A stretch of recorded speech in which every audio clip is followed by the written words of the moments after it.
The board will now come to order. Madam Clerk, please call the roll. Alderwoman Schweitzer.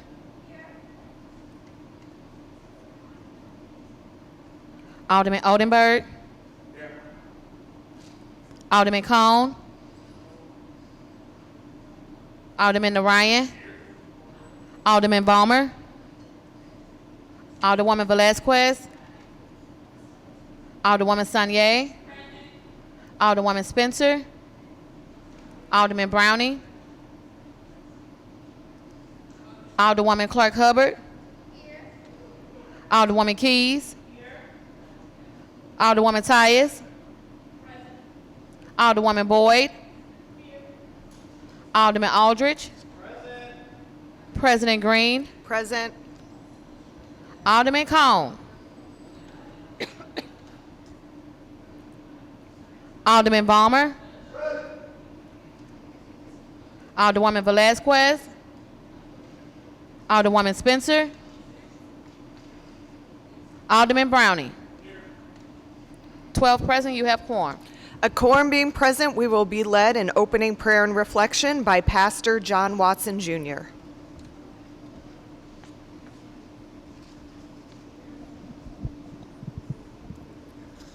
God bless you this morning. Those that would join us, we'd ask you to stand. As we enter this June 19th celebration season, we're offering prayer for our city and our nation. Gracious God, Heavenly Father, on this day of freedom of June 19th, we celebrate triumph with all people of goodwill that might walk on and on toward justice for all. Heavenly Father, breathe into us your eternal breath, that we may never get tired of ensuring a flourishing life for all, but especially of those of us in the African American communities whose families and lives have been impacted by the experience of being enslaved. Gracious God, we know and have seen your goodness, and because of it, we cling to the hope that unity and liberation for all are within our grasp. Continue to show us your goodness, that we may have the strength to advance your kingdom with humility and grace. May the goodness of the gospel motivate us to love each other. May the ideal of our words match the practice of our lives. May a fresh empowerment of your spirit unite us together. Give us eyes to see and ears to hear your will and leading as we move our great city forward toward a flourishing life for all. Unto your arms we commit ourselves, our family, our city, and our nation. Amen. Happy Father's Day to all of the great fathers in the St. Louis community. I just want to say that this day brings up to my remembrance my own great father, John Watson Sr., who was a mentor and a spiritual father to all. And we thank God for our great fathers in this community.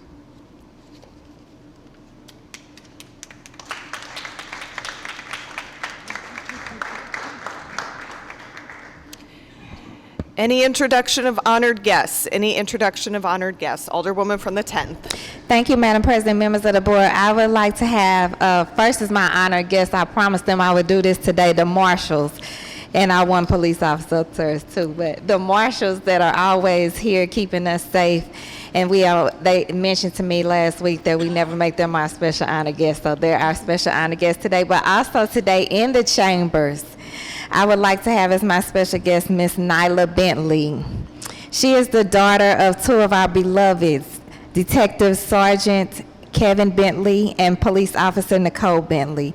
She's also the granddaughter of my constituent, Attorney Ruby L. Bonner, and the niece of Judy Bentley.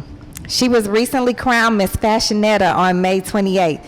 The Fashionetta Cotillion that is sponsored by Alpha Kappa Alpha Sorority Incorporated and the Ivy Alliance Foundation. Nyla is a hard-working young lady, a recent 2023 graduate of Cardinal Ritter Preparatory High School. She is a high achiever, a member of the National Honor Society, the National Honor Society of High School Scholars, UMSL Bridge Honorary Scholar recipient, and her service to her community is commendable, from serving our unhoused to mentoring little ones and her peers.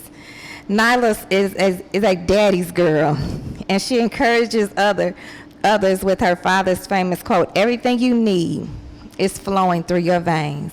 Nyla will be attending Xavier University of Cincinnati, Ohio in the fall and majoring in biomedical science, pre-med, dental, and a minor in deaf studies with aspirations of becoming an orthodontist. We are honoring Nyla today, as well as having her as our special guest. Nyla, we are so proud of you as we continue to make efforts here in the city of St. Louis to not only include but engage our youth in our works and our service.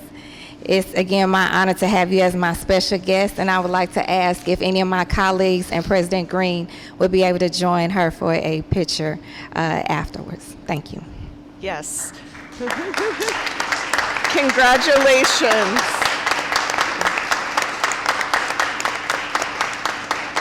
And if we could take a minute, and if you want to join us up on the dais, and if members of the board would like to come and get a picture to celebrate your achievements. Congratulations. Thank you so much. Not a problem. That's okay. That's okay. Congratulations. Thank you. I'm quite a Ritter girl too.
Is there any further introduction of honored guests? Any further introduction of honored guests? Alderwoman from the 11th. Good morning, and thank you, Madam Chair and members of the board. My honored guest today is Dr. Marlene Davis, who celebrated a birthday yesterday. Additionally, I would ask us for a moment of silence on behalf of Mr. George Poole. Those of you who knew Mr. George Poole, you almost couldn't be in St. Louis politics without knowing him. He was a soldier. He was, just a dynamic ball of energy, and so committed to his church, Jericho Church on St. Louis Avenue. And I valued him so much as a friend, and I have so many fond memories and conversations of Mr. George Poole. And so I'd ask for a moment of silence. Thank you. You could please stand and bow our heads for a moment of silence.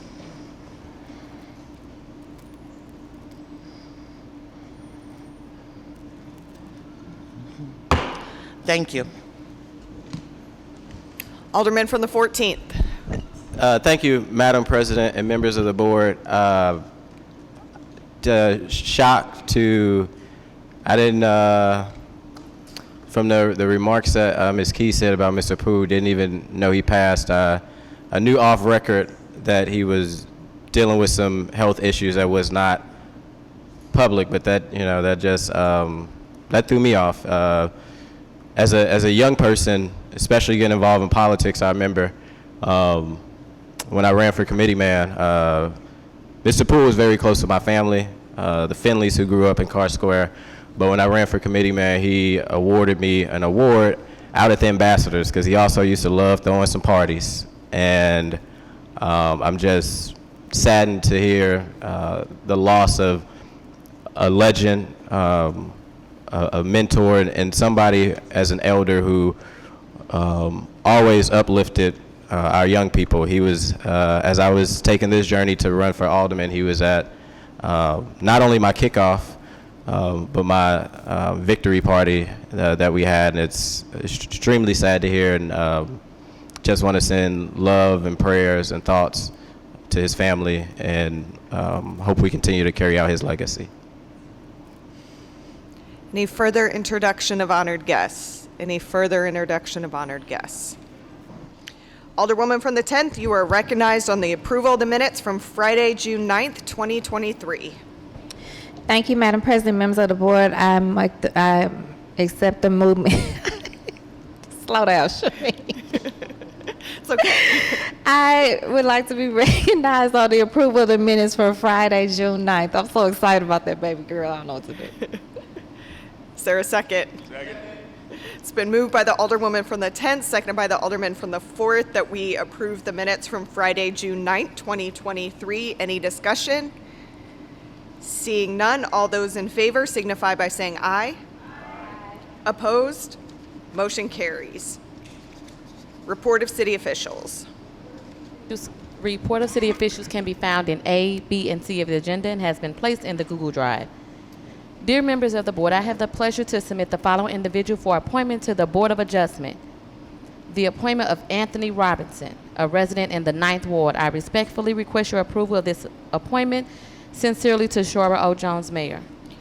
Alderman from the 9th, you are recognized on Mayor Jones' appointment of Anthony Robinson to the Board of Adjustment. Thank you very much. I submit to this board for approval Anthony Robinson to the Board of Adjustment. Mr. Robinson has been a member of the Preservation Board in the city for a number of years, has served with distinction, has a degree in architecture from Washington University, and I am proud to submit his name for consideration. Would you like to make a motion? I would like to make a motion. I move to approve Mr. Anthony Robinson for appointment to the Board of Adjustments. It's been moved by the Alderman from the 9th, seconded by the Alderman from the 4th, that we approve the mayor's appointment of Mr. Anthony Robinson to the Board of Adjustment. Any discussion? Alderwoman from the 13th. Oh, I was like, I didn't know if this thing was working. All of the mics seem low today. I know. I'm not this tall.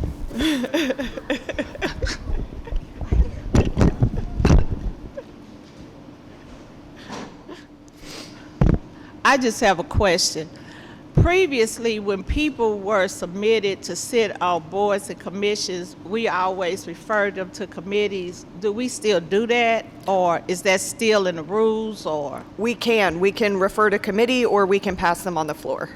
Okay, and so it was my understanding, and that was for that committee to get to know who the person was. So can we go back to that to make sure that? Would you like to inquire of the Alderman from the 9th? Yes. Okay, Alderman from the 9th, would you yield to questioning from the Alderwoman from the 13th? Yes, I'm happy to. Alderwoman, you may proceed. Now I got to start over, huh? It's okay. Okay.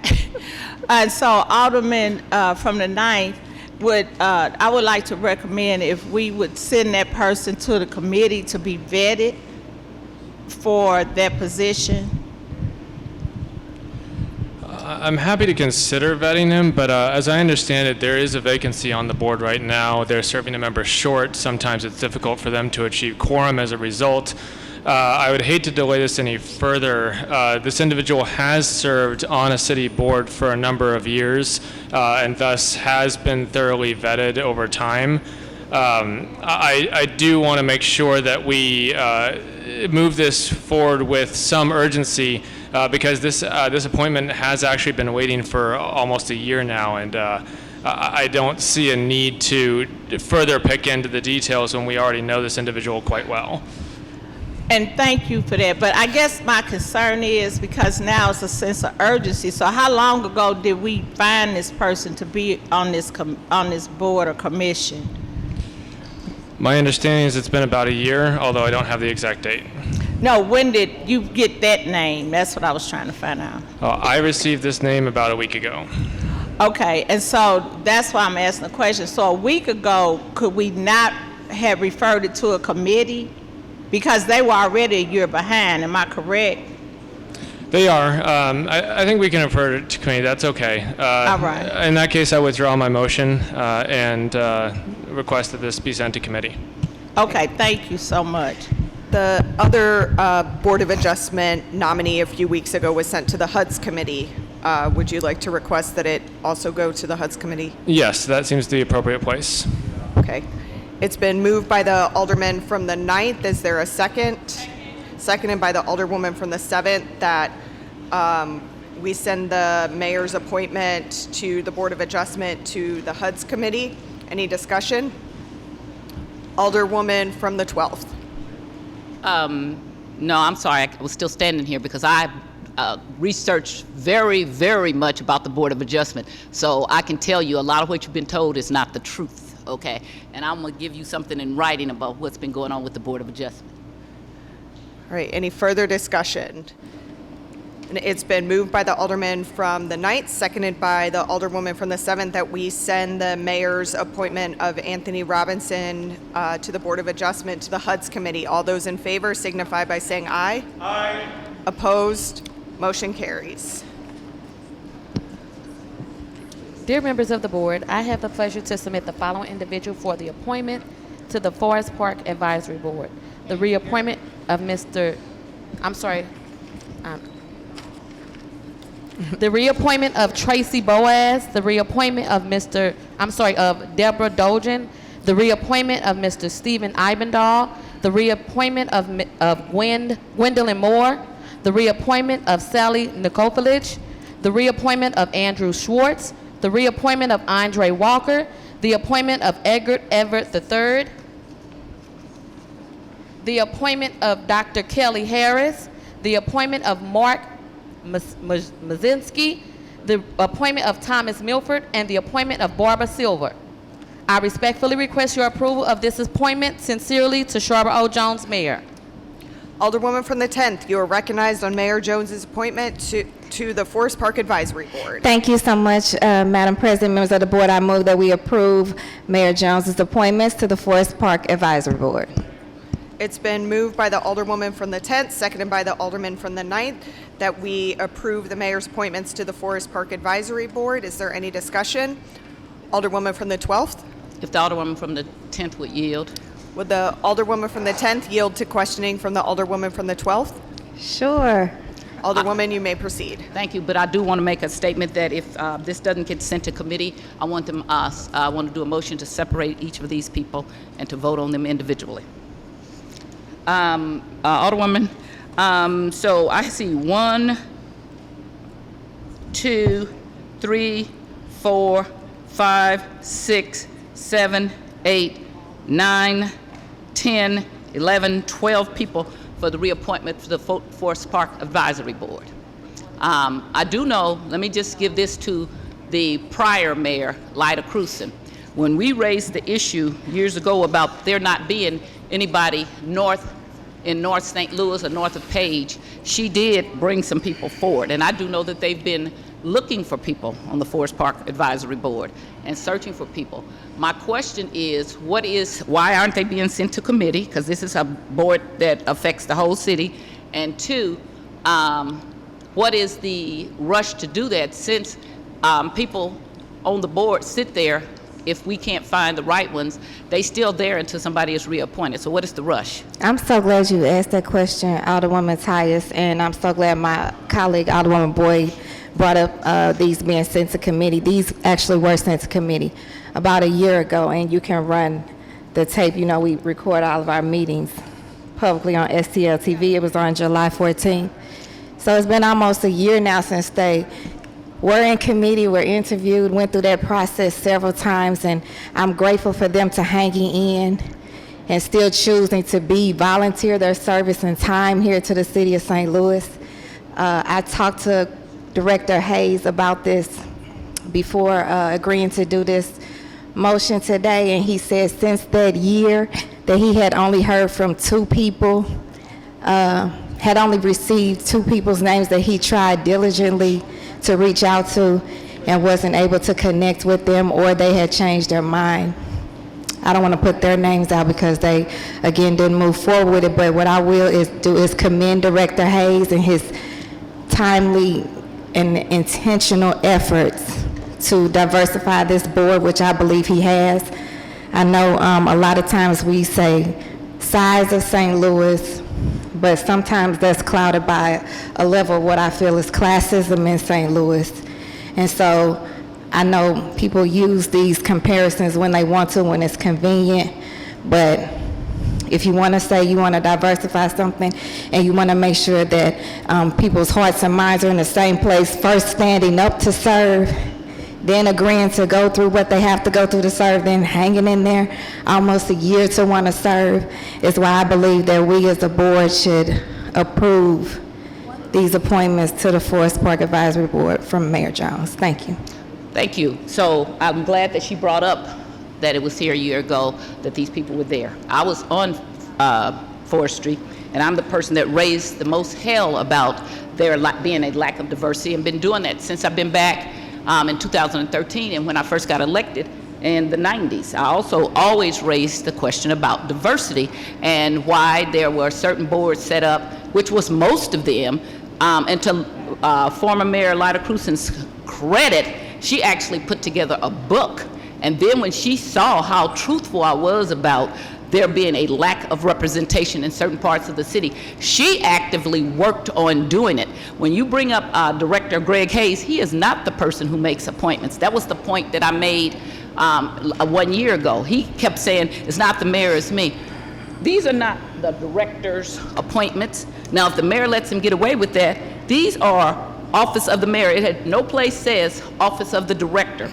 And that is part of the problem. He got his nose out of joint because he kept saying, well, He is not the person who is in charge of that. Now, I've been knowing Greg, the director, way longer than you.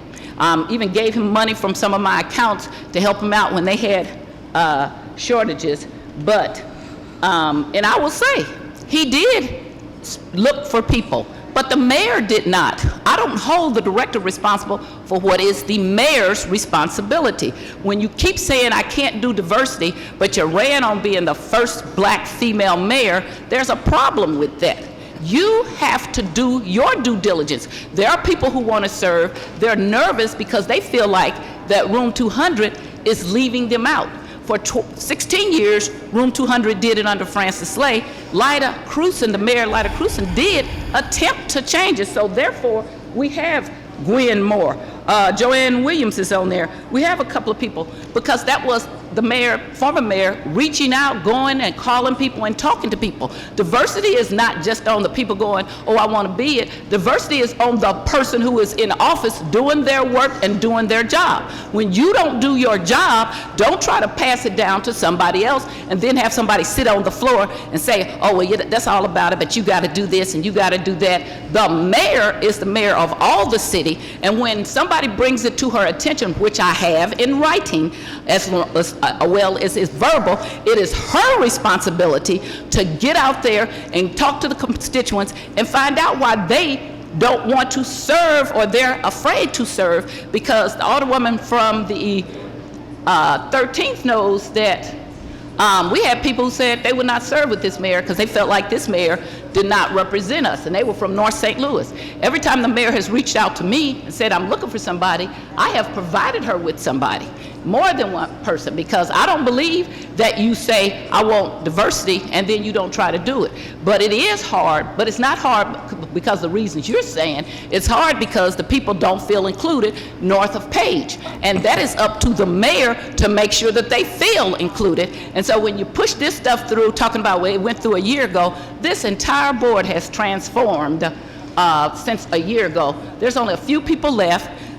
the whole point of vetting, if you vet somebody a year ago, is to bring them back and vet them with the new board so people can ask questions. There are people here that didn't hear that, and then you say, go back and listen to the hearing a year ago. No, you don't go back and listen to the hearing a year ago. Our job is to vet with the current board, and we have a different board, and it should be sent so they can ask questions. And I know there's a lot of new people that are here, and so they don't feel like standing up, or they don't know that they should be standing up, but vetting should be just like they do in Congress. And people should be talking to you and asking you for your support. They shouldn't just be saying, we're sending them over here. If we're gonna do that, the Board of Aldermen should not have to sponsor anybody. We should get rid of that and just let the mayor appoint people, which she does have positions that she appoints.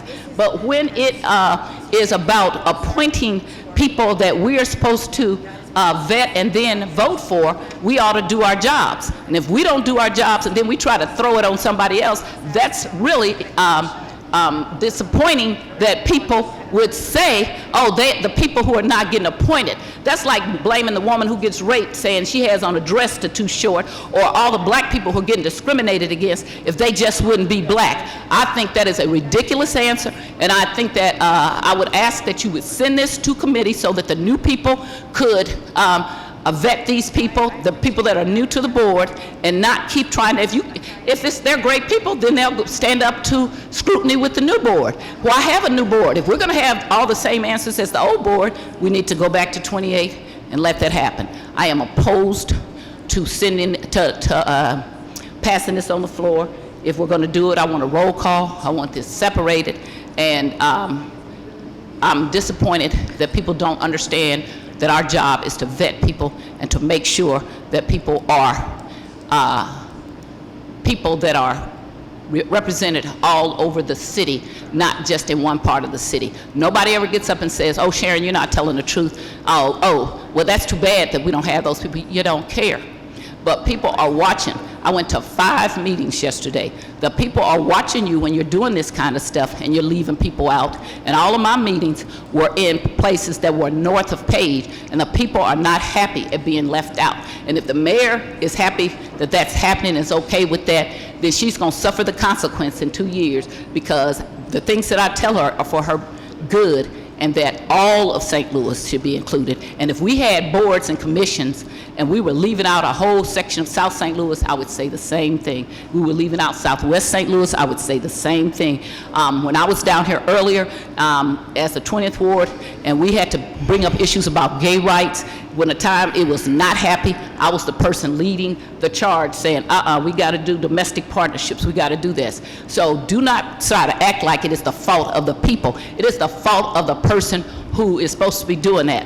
When I was the 20th Ward Alderwoman, I actually got to meet with then Lieutenant Governor Mel Carnahan, and I was the chair of the Black elected officials. And we challenged him about his appointments. And again, he says just what everybody says, oh, I can't find anybody. And what I said to him is that then you have the wrong person in charge of finding somebody. And so he wrote me a hand note that I still have saying, Sharon, you ask fair, hard questions, but they are fair. And that is correct. We have to do a better job of getting people that are diverse. And if we don't, we leave some of those positions open, and we make sure that they are diverse and that all parts of the community are included. And then just to try to push through and act like that doesn't matter, it matters to me. It matters in all parts of the city. And if you can show me that we are included numerically, those of us who live south of north of Page, if we're included, then I'm happy. Okay, but if we're not, and even then we still need to vet these people. I want to say that. We need to, and when they come back through, if I come through here and I've been off the board, you're supposed to vet me. You're supposed to ask questions. You're supposed to see if they will fit in the city's scheme of inclusion. But when you start out not including in the first place and saying, well, these people still want to do it, they all said it that day. When they heard me talking about the people weren't included, they sent me emails saying, but I still want to do it. Because they're about them, but we're supposed to be about the entire city.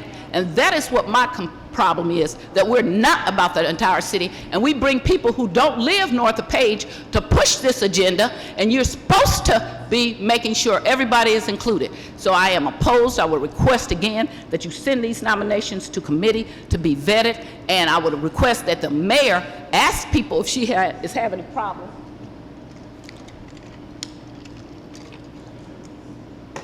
getting people north of Page, because 3 of us got elected even though the mayor came after us, and we have people that want to serve, but she doesn't reach out to people to say, hey, you got somebody? You just send people that are all south of Page, and that's tone deaf to me, and that's, if it's not racist, it sure is prejudice against a whole community that they have to vote to.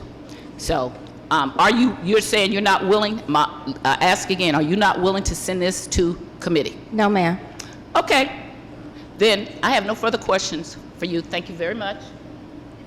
And that was just me asking her questions. Again, what the Alderman from the 10th said is nonsense. It is ridiculous. It is all the kind of things that people say when they want to discriminate against people. And you're talking about, oh, the people have to want to do this. It's people that would do it.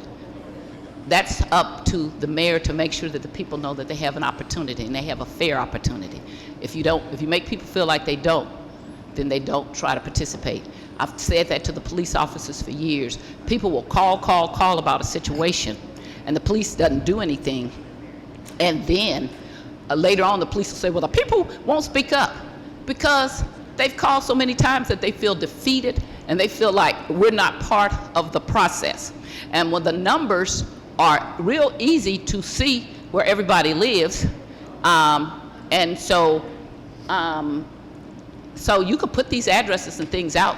None of them, except for Gwen Moore. I know Joanne is on it, so she lives north. And I think there's one other person that may live in north of Page. But I think now what I'll just do is start putting out resolutions talking about these people and where they live and how they're not included in certain parts of the city. And at some point, we're going to have to do something else about this. So again, I want I did a motion to divide the question, and I'm sorely disappointed that we would hear stuff that blames the people who are left out and try to act like that it's Greg Hayes' appointment, because in no place does it say report of city official Greg Hayes, director. It is the office of the mayor. Any further discussion? Roll call. Any further discussion? I just want to clear up just a few things. These people haven't been off and coming back.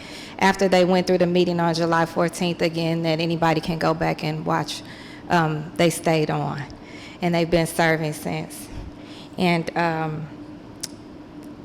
the comment about we just saying we can't find people, there's 12 people that, again, have been serving and would like to continue to serve. So, with that, I renew my motion to approve the mayor's appointments to the Forest Park Advisory Board.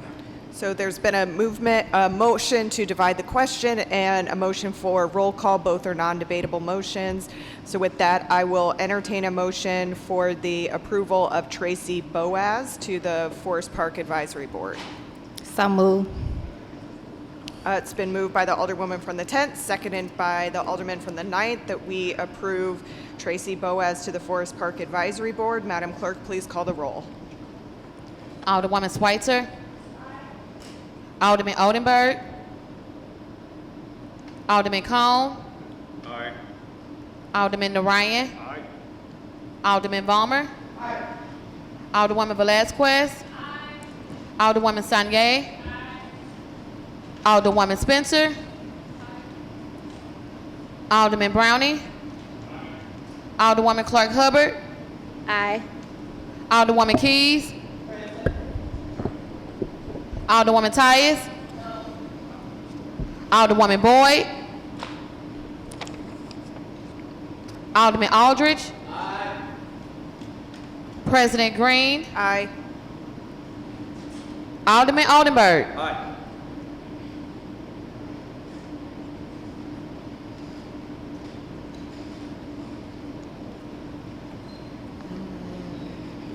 Alderwoman Boyd.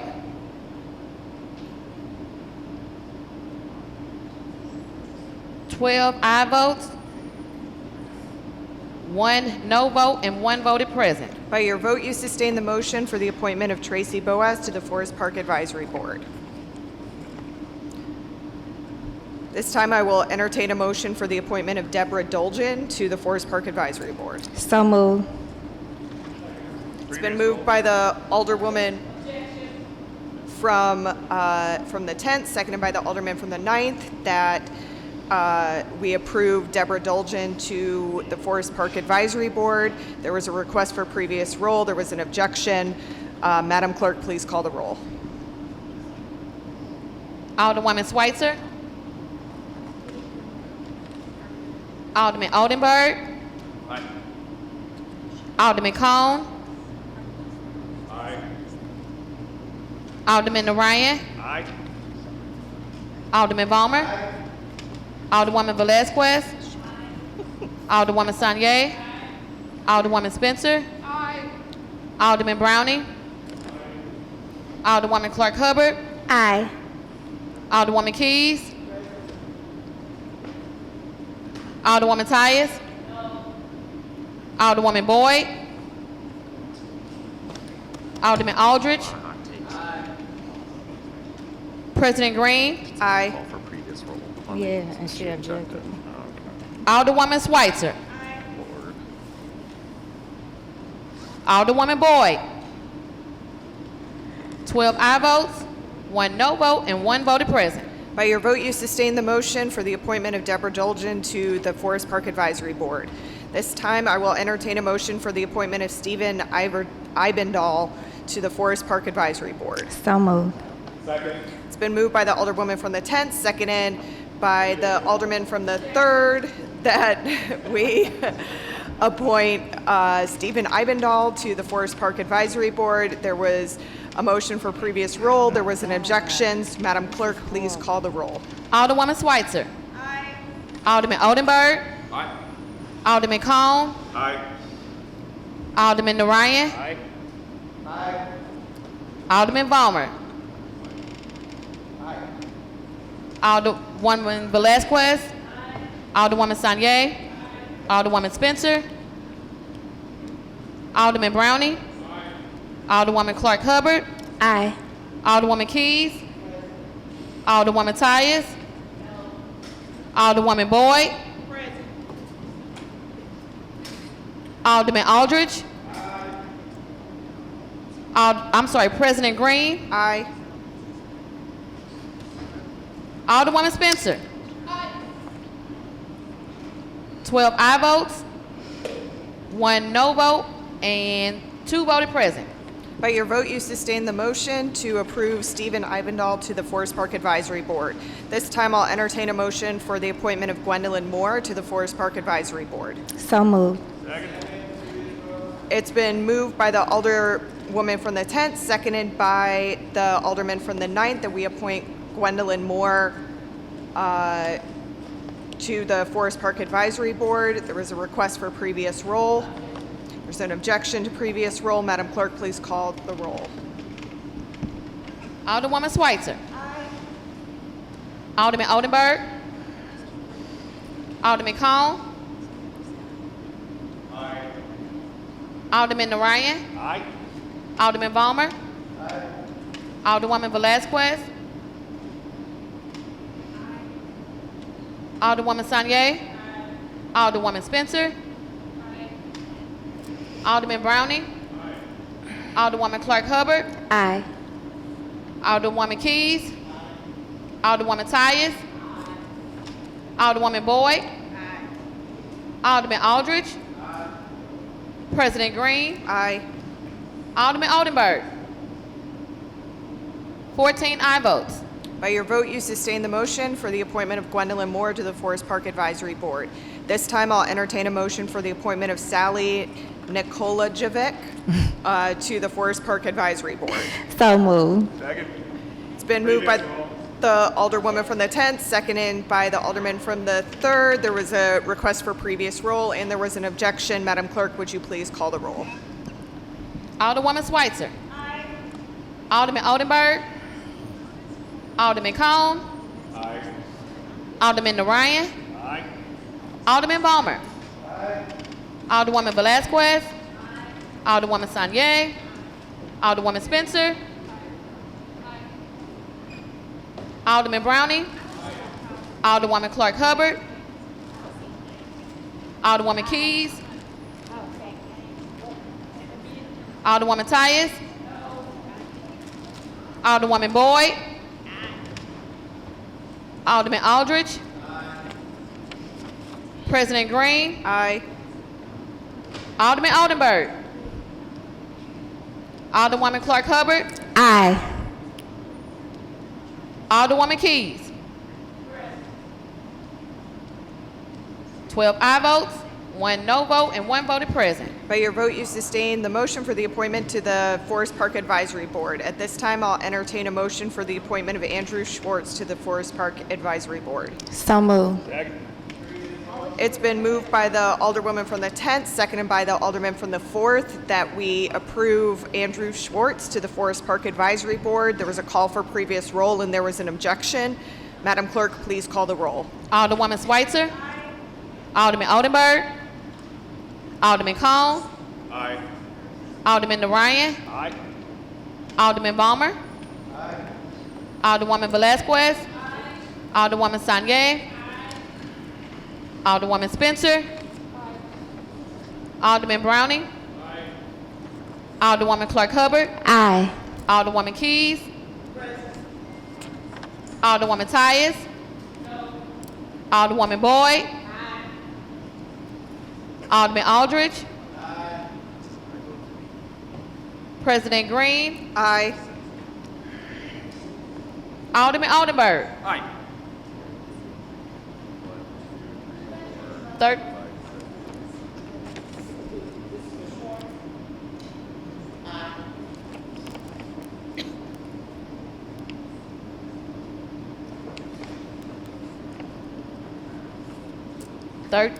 I'm sorry, 14 aye votes and 1 no vote.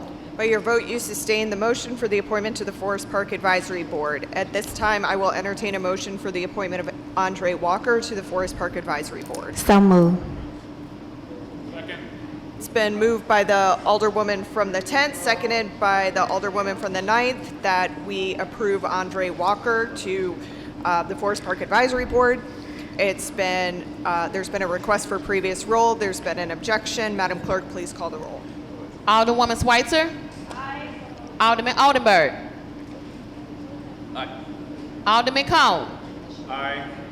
Alderman Narayan. Alderman Balmer. Alderwoman Velazquez. Alderwoman Sanye.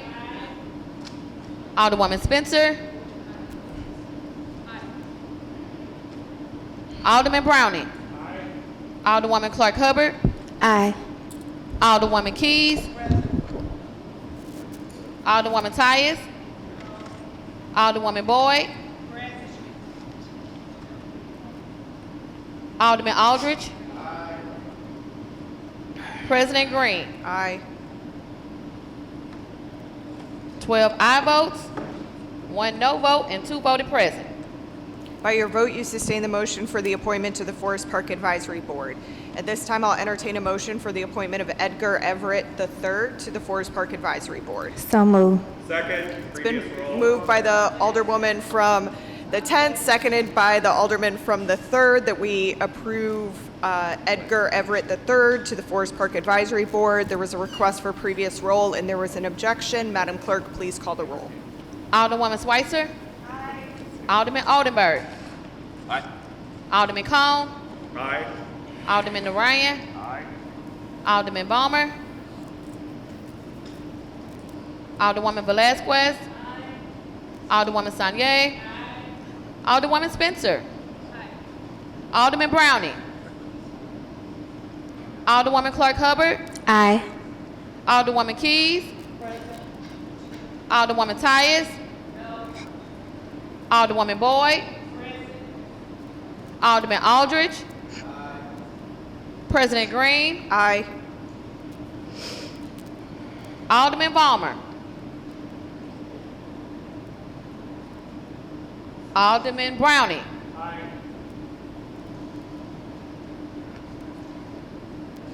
11 aye votes, 1 no vote, and 2 voted present. By your vote, you sustain the motion for the appointment to the Forest Park Advisory Board. At this time, I'll entertain a motion for the appointment of Kelly Harris, PhD, to the Forest Park Advisory Board. So moved. Second, previous roll. Been moved by the Alderwoman from the 10th, seconded by the Alderman from the 3rd, that we approve Kelly Harris, PhD, to the Forest Park Advisory Board. There was a request for previous roll, and there was an objection. Madam Clerk, please call the roll. Alderwoman Schweitzer. Alderman Oldenburg. Aye. Alderman Cone. Aye. Alderman Narayan. Aye. Alderman Balmer. Alderwoman Velazquez. Alderwoman Sanye. Alderwoman Spencer. Alderman Browning. Alderwoman Clark Hubbard. Aye. Alderwoman Keys. Alderwoman Tyus. Alderwoman Boyd. Alderman Aldridge. President Green. Aye. Alderman Balmer. Alderwoman Sanye. 12 aye votes, 1 no vote, and 1 present. By your vote, you sustain the motion for the appointment to the Forest Park Advisory Board. At this time, I will entertain a motion for the appointment of Mark Masinski to the Forest Park Advisory Board. So moved. Second, previous roll. It's been moved by the Alderman from the 10th, seconded by the Alderman from the 3rd, that we approve Mark Masinski to the Forest Park Advisory Board. There's been a request for a previous roll and an objection. Madam Clerk, please call the roll. Alderwoman Schweitzer. Alderman Oldenburg. Aye. Alderman Cone. Aye. Alderman Narayan. Aye. Alderman Balmer. Alderwoman Velazquez. Alderwoman Sanye. Alderwoman Spencer. Alderman Browning. Alderwoman Clark Hubbard. Aye. Alderwoman Keys. Alderwoman Tyus. Alderwoman Boyd. Alderman Aldridge. President Green. Aye. 14 aye votes and 1 voted no. By your vote, you sustain the motion for the appointment to the Forest Park Advisory Board. At this time, I will entertain a motion for the appointment of Thomas Milford to the Forest Park Advisory Board. So moved. Second. It's been moved by the Alderman from the 3rd, seconded by the, moved by the Alderwoman from the 10th, seconded by the Alderman from the 3rd, that we approve Thomas Milford to the Forest Park Advisory Board. There was a request for previous roll and an objection. Madam Clerk, please call the roll. Alderwoman Schweitzer. Alderman Oldenburg. Aye. Alderman Cone. Aye. Alderman Narayan. Aye. Alderman Balmer. Alderwoman Velazquez. Alderwoman Sanye. Alderwoman Spencer. Alderman Browning. Alderwoman Clark Hubbard. Aye. Alderwoman Keys. Alderwoman Tyus. Alderwoman Boyd. Alderman Aldridge. President Green. Aye. Alderman Balmer. Alderwoman Velazquez.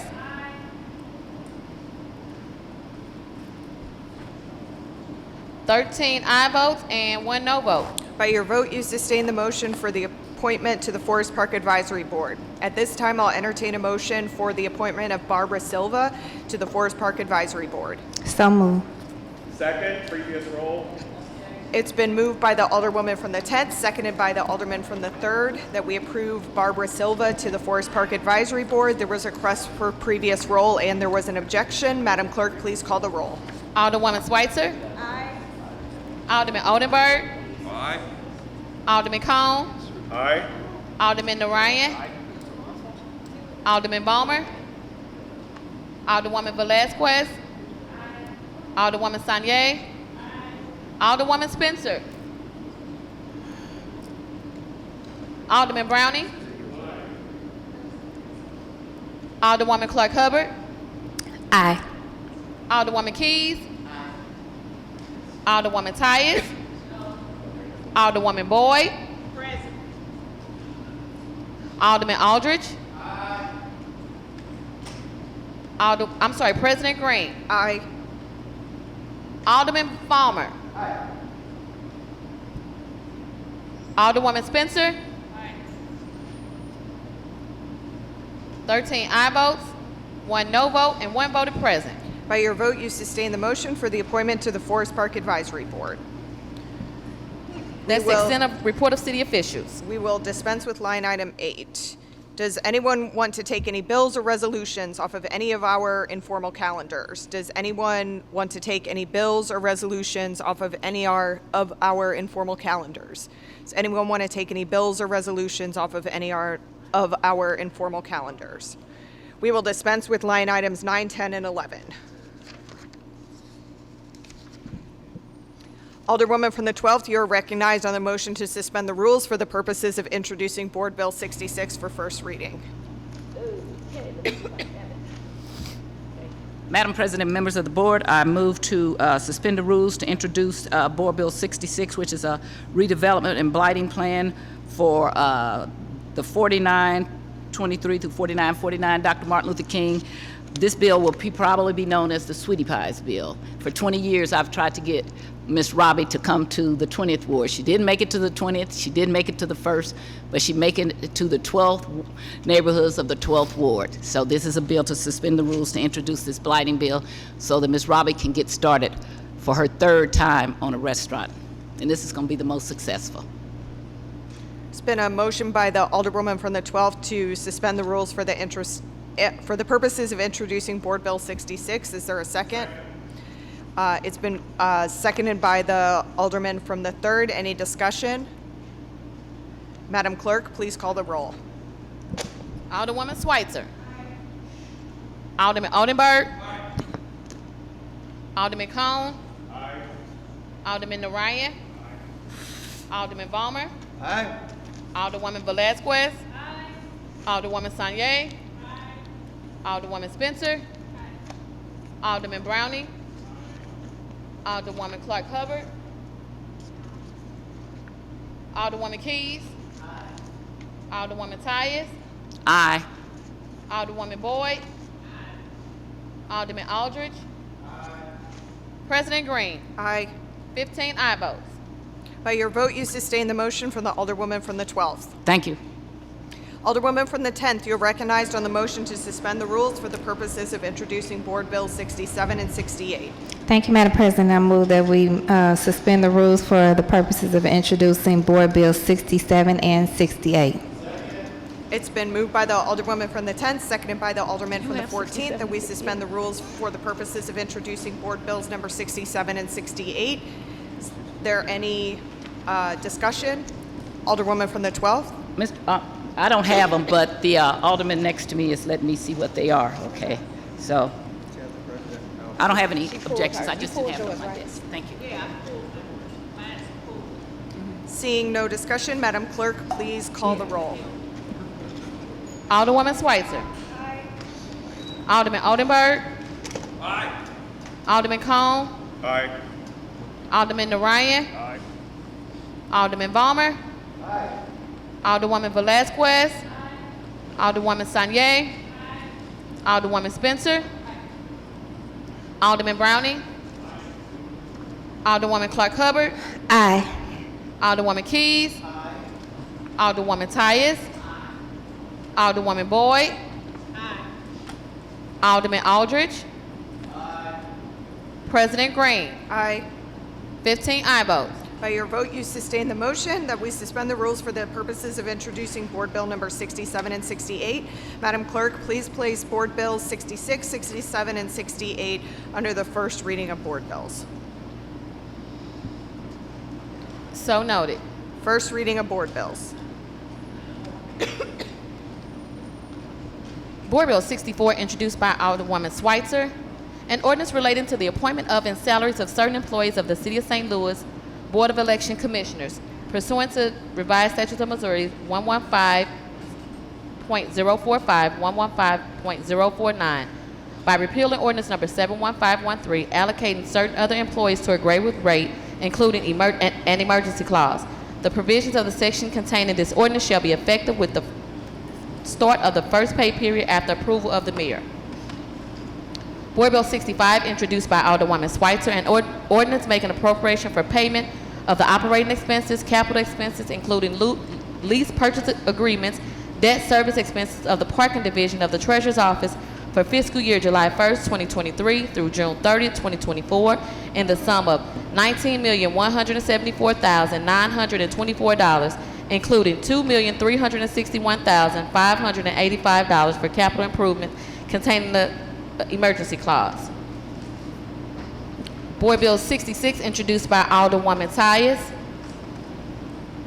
An ordinance approving a redevelopment plan dated May 23rd, 2023 for the 4923 through 4949 Dr. Martin Luther King Drive area in the city of St. Louis, Missouri.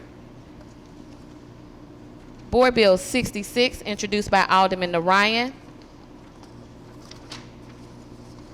An ordinance establishing a two-way stop site at the crosswalk of Canterbury Avenue just west of the intersection of Canterbury Avenue and Tremont Avenue, regulating all traffic traveling westbound and eastbound at said crosswalk at Canterbury Avenue and containing an emergency clause.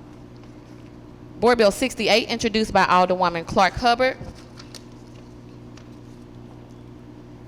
An ordinance by the Board of Estimate, an ordinance recommended by the Board of Estimate and Apportionment, wherein the Board of Aldermen authorizes the acceptance of grant and the receipt of an appropriation of funds awarded by the U.S. Department of Labor relating to the Youth Bill Grant, authorizing the Director of the St. Louis Agency on Training and Employment to make, negotiate, and execute any and all contracts and documents on behalf of the City of St. Louis needed to expend such funds and contain an emergency clause.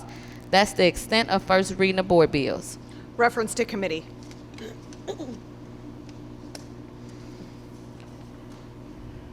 To the Budget Committee, Board Bill 39, 40, and 64. To the Public Infrastructure and Utility Committee, Board Bill 65. That's the extent of reference to committee. Please also send Board Bill 66 and 67 to HUDs. And 68 to Health and Human Development. So noted. Aldermen from the 4th. Thank you, Madam President. I would request that Board Bill 67 go to Public Infrastructure. Public Infrastructure yes, rather sorry. than HUDs. Thank yes, you. if you could please send that to Public Infrastructure. So noted. Got my board bill numbers mixed up there. Second reading and report of standing committees. The following board bill was reported out of HUDs with the due pass recommendation. Board Bill 37, sponsored by Alderwoman Clark Hubbard, an ordinance revising and amending ordinance number 71504, which created North St. Louis small business and nonprofit grant programs, clarifying eligibility for such grant programs, eligible use for funds available through such grant programs, and how the St. Louis Development Corporation will assess applications for and make awards for such grant programs, ensuring such grant programs are administered consistent with the relevant federal requirements, and removing barriers and addressing other issues impacting implementation of these grant programs. The following board bills were reported out of the Budget Committee with a due pass recommendation. Board Bill 48, sponsored by Alderwoman Keys and Alderman Aldridge, an ordinance relating to the appointment of salaries of certain employees in the Recorder's Office pursuant to Section 82.610 of the Revised Statutes of Missouri by repealing ordinance number 71511, allocating certain other employees to a grade with rate and containing an emergency clause. The provision of the section contained in this ordinance shall be effective June 18, 2023. Board Bill 54, sponsored by Alderwoman Schweitzer and Alderman Aldridge, and an ordinance relating to the position, classification, and salaries of employees in the parking division, repealing ordinance number 71551 and enacting in lieu thereof certain new sections relating to the same subject matter and containing an emergency clause. The provisions of the section contained in this ordinance shall be effective June 18th, 2023. Board Bill 55, sponsored by Alderwoman Schweitzer and Alderman Aldridge, An ordinance relating to the position classification and salaries of the employees in the Treasurer's Office, repealing ordinance number 71550 and enacting in lieu thereof certain new sections relating to the same subject matter and containing an emergency clause. The provisions of the section contained in this ordinance shall be effective June 18, 2023. Board Bill 57, sponsored by Alderwoman Clark Hubbard, Alderwoman Keys, and Alderman Aldridge, an ordinance relating to the appointment of and salaries of certain employees in the Sheriff's Office pursuant to Section 57.530, Revised Statutes of Missouri, by repealing ordinance number 71509, allocating certain other employees to a grade with rate, including an emergency clause. The provisions of the section contained in this ordinance shall be effective with the start of the first pay period following approval by the mayor. Board Bill 63, Committee Sub, sponsored by Alderwoman Spencer, an ordinance to regulate employer and employee working relationships between the City of St. Louis and all employees under the Circuit Attorney Office, including the compensation plan, terms and conditions of employment, benefits, leaves of absence, authorizations for a deferred compensation plan, repealing ordinance number 71515, allocating certain other employees to a grade with rate, and including an emergency clause.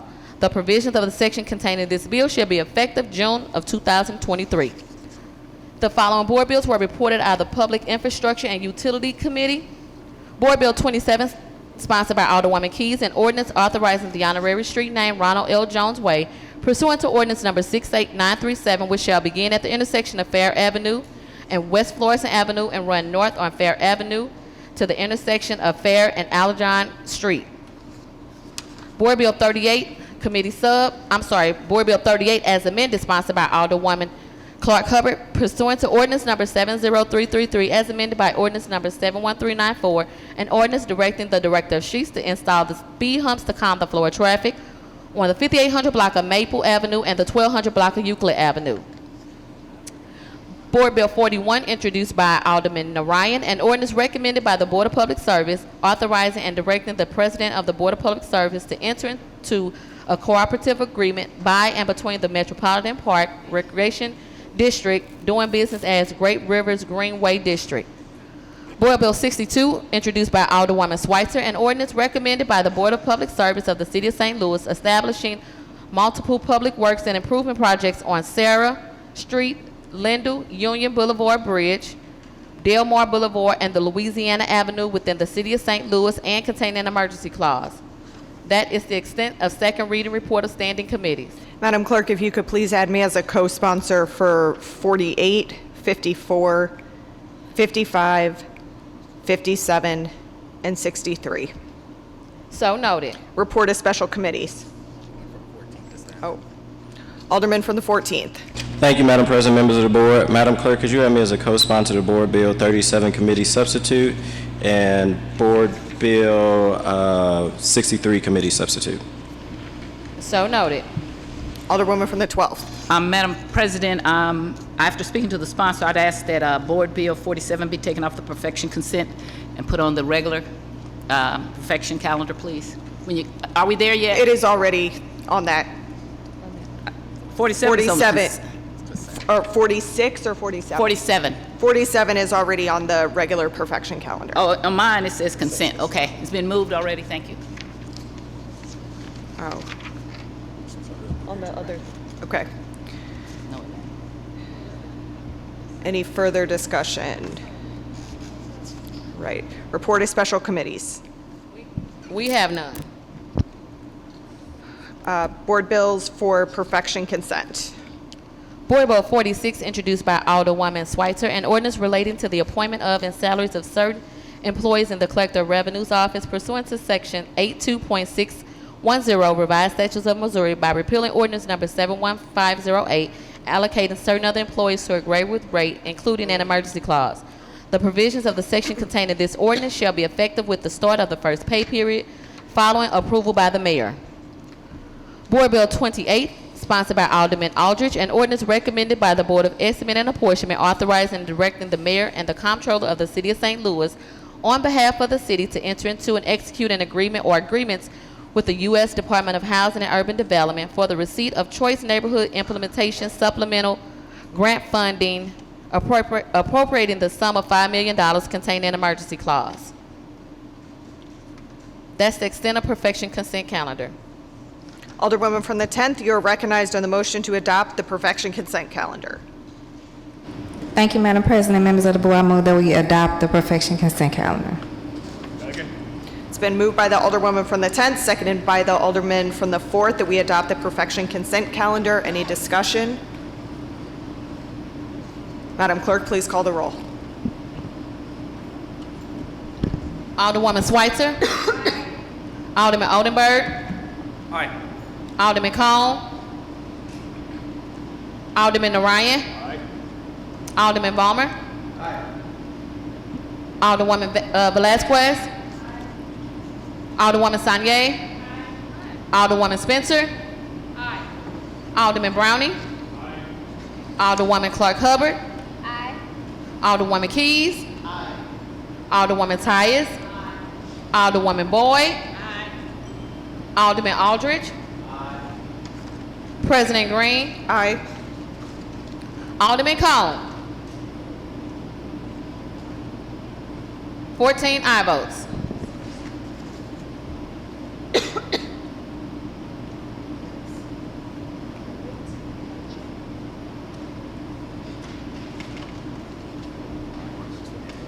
Board bills for perfection. Board Bill 47, introduced by Alderwoman Spencer and President Green. An ordinance to regulate employer and employee working relationships between the City of St. Louis and all employees under the classified service, including compensation plan, terms and conditions of employment, benefits, leaves of absence, authorization for a deferred compensation plan, repealing ordinance number 71512, allocating certain other employees to a greater rate, and including an emergency clause. The provisions of the section contained in this ordinance shall be effective with the start of the pay period in which the ordinance is approved by the mayor. Alderwoman from the 8th, you are recognized on the perfection of Board Bill number 47. Thank you, Madam President, members of the board. Board Bill number 47, I'd like to request perfection of Board Bill 47.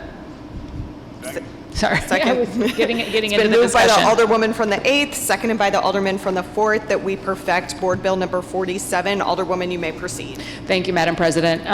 Board Bill 47 is our pay bill.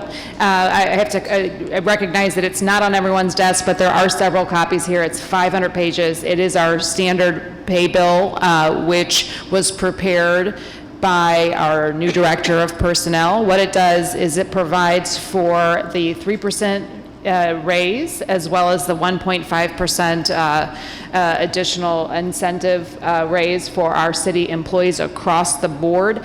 This package was considered in our budget, so there is no fiscal note because it was already considered in the fiscal year 2024 budget as presented to the Board of Aldermen, and I will take questions. Alderwoman from the 12th.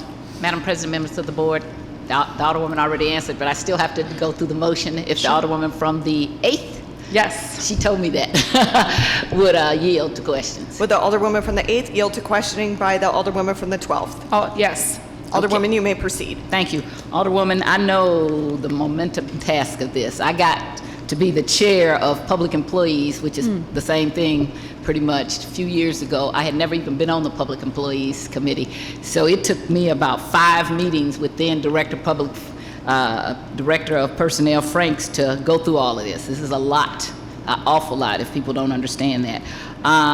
So in this bill, there's a 3% increase across the board for all employees. Is that right? That is correct. Okay, and and in this bill, is there also a pay increase for the police, and is it the same? It is not the same for our police officers. The pay for our police department was negotiated through the board of, through our mayor's office and the unions. And so the negotiated terms of those pay levels are included, but they are outside of that 3%, Alderwoman. And are they, is it an across the board do you know, and I know this is outside the bill, so you may not know, is the police raised across the board, or is it different levels for different police officers? It is my understanding it's different levels across the board, and I don't have the specifics of that in front of me. But again, that was something outside of our deliberations because the negotiations happened outside of the Board of Aldermen.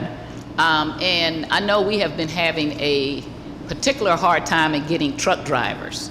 And when we tried to give bonuses, when I was the chair of streets, to the truck drivers, all we did was kind of steal the truck drivers that were over in Forestry. So the alderwoman of now, the 13th, complained because she lost her truck drivers. And so are we doing anything special, or is there any incentives for any of our employees for truck drivers or anything else in this bill that you know of?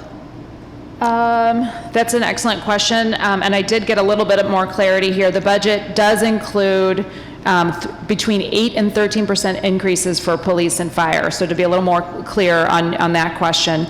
And the 3% increase for all other employees beginning July 1st, and an additional 1.5% merit awarded on their anniversary of employment. That's merit-based, okay? Okay. So just a little bit of clarity on that other piece.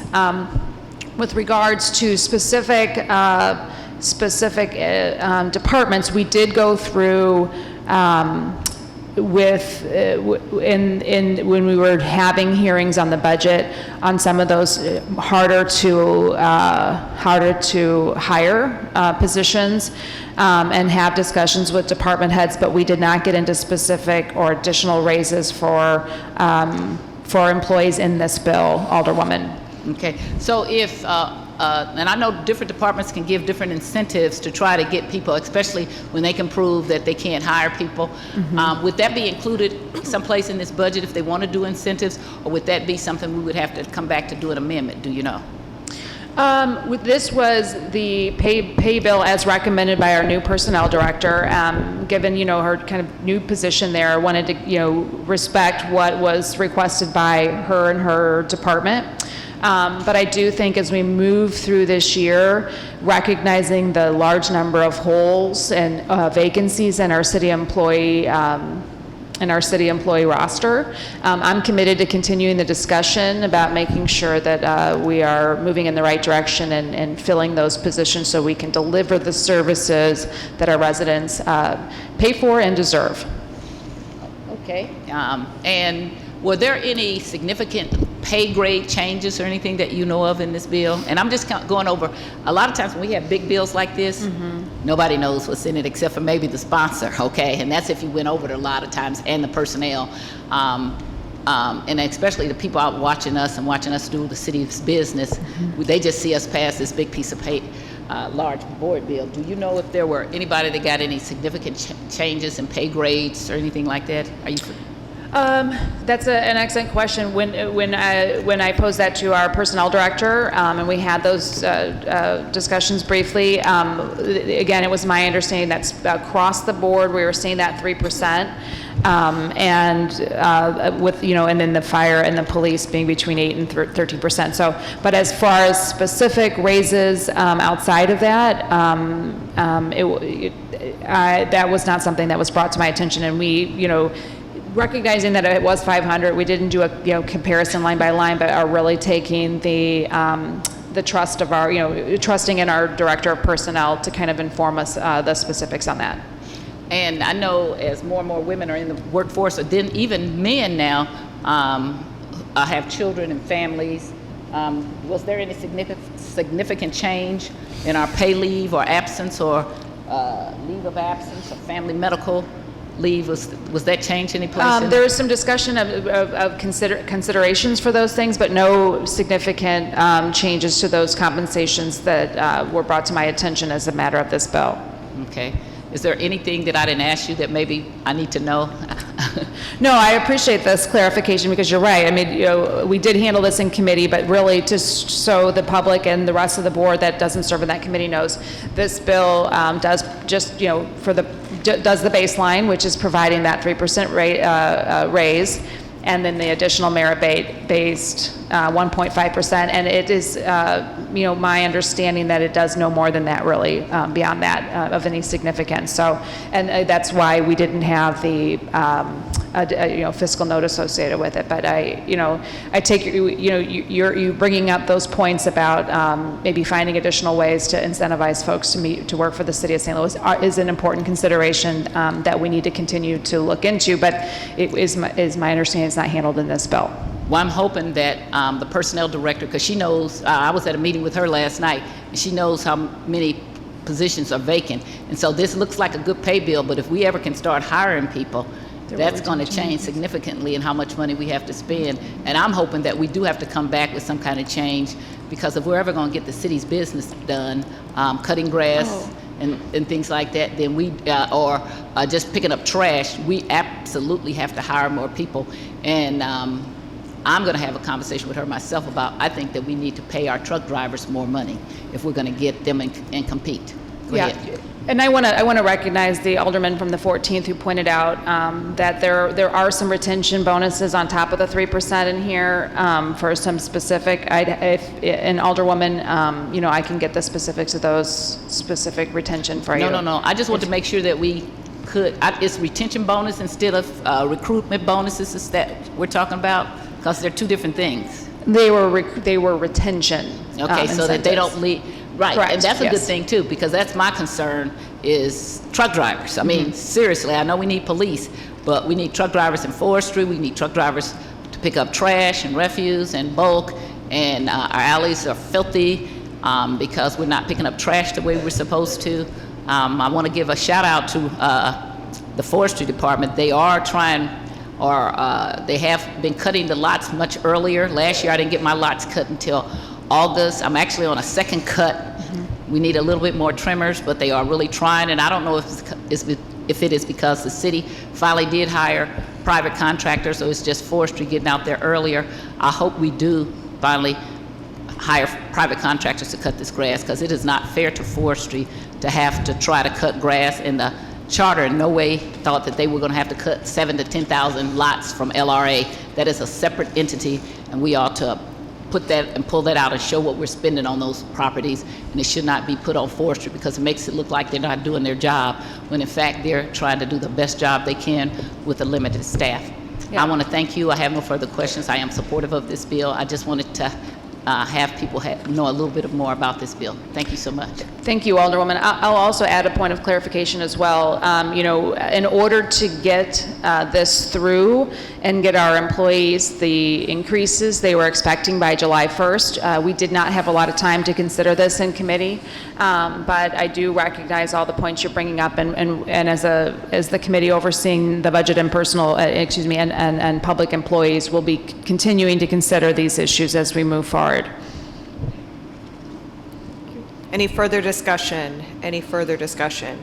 With that, it's been moved by the Alderwoman from the 8th, seconded by the Alderman from the 4th, that we adopt Board Bill, or we perfect Board Bill number 47. Madam Clerk, please call the roll. Alderwoman Schweitzer. Alderman Oldenburg. Aye. Alderman Cone. Aye. Alderman Narayan. Aye. Alderman Balmer. Alderwoman Velazquez. Alderwoman Sanye. Alderwoman Spencer. Alderman Browning. Alderwoman Clark Hubbard. Alderwoman Keys. Alderwoman Tyus. Alderwoman Boyd. Alderman Aldridge. President Green. Aye. 15 aye votes. By your vote, you sustain the motion on the perfection of Board Bill number 47. Board Bill 49, Committee Sub, introduced by Alderwoman Schweitzer and Alderman Browning. An ordinance pertaining to water rates, finding, determining, and declaring that an increase in certain water rates necessary for certain purposes, defined in certain terms, repealing ordinance number 68694 and a part of ordinance number 63136 with an emergency provision. Alderwoman from the 1st, you are recognized on the perfection of Board Bill number 49, Committee Substitute. Thank you, Madam President and members of the board. I move to perfect Board Bill 49, Committee Substitute.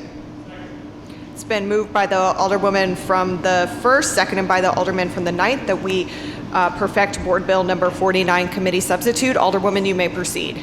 Thank you so much. So this bill at its core is about providing safe, reliable drinking water to the people of St. Louis, the businesses in St. Louis, and the people who buy water from the city of St. Louis. In this bill, it opens by saying that these rates hereinafter provided are absolutely necessary to provide revenues sufficient for the maintenance and operation of the city's waterworks and water facilities, to pay the running expenses of the water division, to pay when due the principal of redemption premium, if any interest on all outstanding St. Louis water revenue bonds, and to fund an operating reserve fund and satisfy the requirements of the indenture trust as of dated April 1st, 1994. I will repeat that. This bill is absolutely necessary in order for the water division to operate, to provide safe, reliable drinking water. I think if we agree on anything at this board, we agree that safe, reliable drinking water is our most precious resource. We all know the needs that our community has around this topic. We've seen the water breaks in every neighborhood, in every part of the city of St. Louis. In fact, the director provided me this morning that it actually had been 180 water main breaks since October of 2022. And I have a map that I asked the clerk to put in the drive, but they're all over the city. This is an untenable situation. The city is operating its water division in emergency mode. It's been doing that for too long.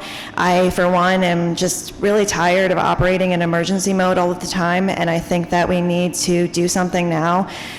This is our time to come together as a new board, relatively new administration, new president of the board, and to acknowledge the real crisis that we have in the water division, and to vote for needed rate increases to protect our most reliable, our most important resource, which is safe, reliable drinking water. In this bill, you'll see the rates broken down into how much this would increase each person's bill by whether they have a flat rate or metered rate. That's all in the bill.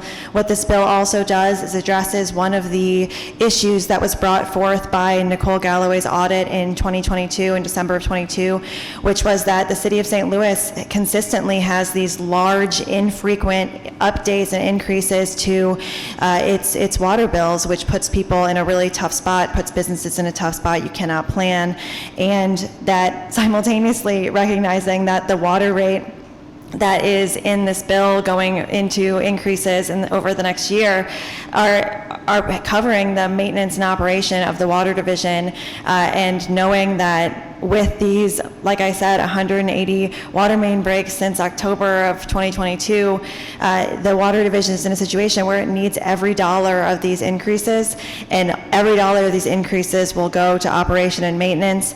And the idea that I think we all know is that these costs don't end here. And for the last over a decade, the board has not taken any action to increase the rates, which we can all argue and point blame and talk about that. But in my mind, it's, we could look back or we could look forward, and the CPIU increase that this is included in the bill is about looking forward, is about recognizing that this is about safe, reliable drinking water. It's about future generations being able to have the most precious resource we have in St. Louis, and for, quite frankly, for people to be able to have this resource now. So that's why that piece is in there. I do have an amendment that I think brings forward some of the concerns about this process going quickly. Yes, it's been very quick. I think the bill came to me within a week it was introduced. We have to raise the rates before July 1st so the billing period can start, so that the water division has what it needs to operate and maintain our water structure. So we have a really quick turnaround here, but I don't ever want that to be the case going forward. So the amendment that I will be offering in moments is, and perhaps should just offer now if that's appropriate, is about accountability and adding in layers of review that are mandated by this ordinance that we have to follow, and the Water Division has to provide information so that we can be in a better place going forward to present real information to our constituents, to people who live here and work here. So with that, I would like to introduce amendment number 1 to Board Bill 49, committee substitute. Is there a second? Second. I couldn't hear who that second came. Alderman from the 9th. It's been moved by the Alderwoman from the 1st, seconded by the Alderwoman from the Alderman from the 9th, that we adopt amendment number 1 to Board Bill number 49, committee substitute. Any discussion? Alderwoman, you may proceed. Thank you.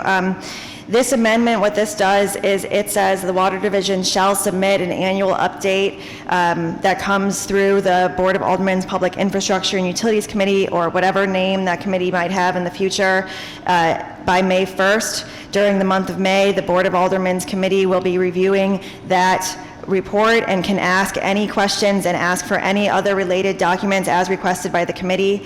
And the report shall be posted on the Water Division's website by May 1st of each calendar year, which would be months before any future increase would take place that is tied to CPI, which allows the board to review that increase as well as the operations of the Water Division.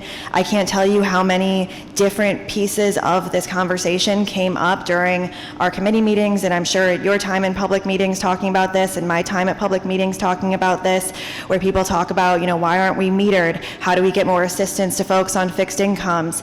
How do we sell more water to other places? What can be done to get more money from the state, the federal government? All of these questions that, seem to really come to a head when we're in this emergency. Now we have to pass this 40%, but should be something that we're considering every year, so that we really are thinking about our most precious resource, which again is sustainable and reliable, safe drinking water. So that is what this amendment does. It is a start. It does not outline a process as clearly as may come from this start, but I think what I'm trying to do with this bill is take a situation that I don't think any of us want to be in, but unfortunately we are in, and make it better, which sometimes feels like, I think that's the goal here. We're never passing a legislation and saying, this is it, this is the last piece of legislation we'll ever pass, we're done now, we can go home. We're going to keep working on this, and it's going to get better. So this is the amendment to make sure that process is started, and that there would be 2 reviews that are public, posted, all the information is available. I've heard it described as looking under the hood, which I think it's important to do, and that there would be 2 of these that would happen before any future rate increase occurs after this one. So building in a process that holds us more accountable at the board to having these discussions and talking with the Water Division about these rates and making sure all of the correct information is in front of us. So that's what this amendment is, and I appreciate your favorable consideration of amendment number 1 to Board Bill number 49, committee substitute. Any further discussion? Any further discussion? Alderman from the 4th, are you waiting for to speak on the bill, or? I'm trying to speak on the bill itself, not the amendment. Okay. Alderwoman from the 12th. Madam President, members of the board, if the Alderwoman from the 1st would yield. Would the Alderwoman from the 1st yield to questioning from the Alderwoman from the 12th? Yes. Alderwoman, you may proceed. Alderwoman, so your amendment starts out emergency, this being an ordinary necessary for the preservation of the public. Isn't that already in the bill, an emergency clause? So the reason this amendment does what it does is to make it so the emergency clause comes last. Okay. So it just changes the order. Okay, right. Yes, thank you. Great question. Okay. Second thing is, I'm looking at your amendment about annual updates to the clerk of the board. You probably don't recognize this because they don't do it. The charter requires every department to give a report to the mayor yearly and to us. We don't get it. So just putting it in there means nothing because the ordinance is not greater than the charter. Right now, we haven't got it. That's part of the reason that those of us who have been around for a while don't trust the system because they don't do what they're supposed to do. I have not gotten any. Once in a while, in the last 10 years, I have got a thing about how great the water department is, and so I have some of those, which I'll share with you. And they are. I used to be the chair of public utilities many years ago, and took the tour out there and things like that. We have great water.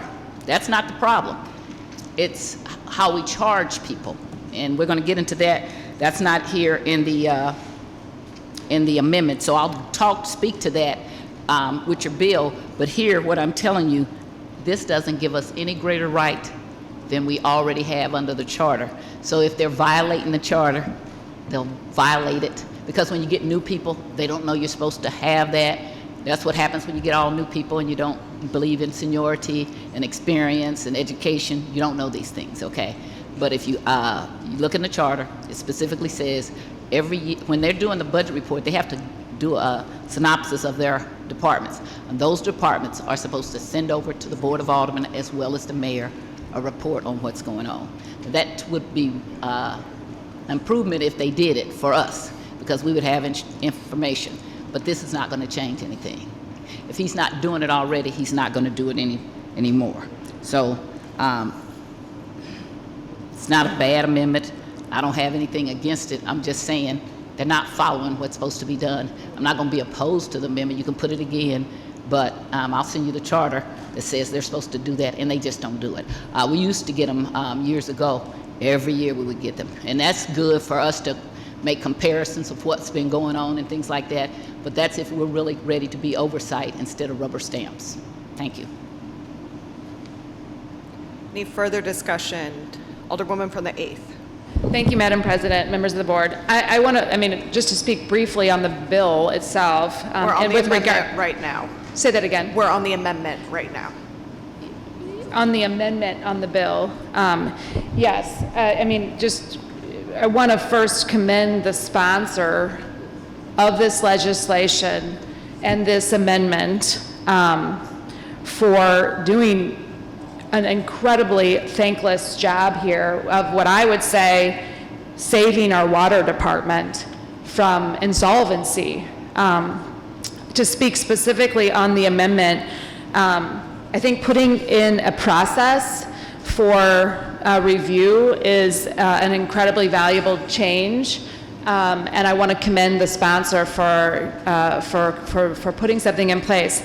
I do want to, I'll speak about the fact that I've got a second amendment to take out the CPI, and I want to bring that just to everyone's attention simply because it is part of what I'm going to talk about with this amendment.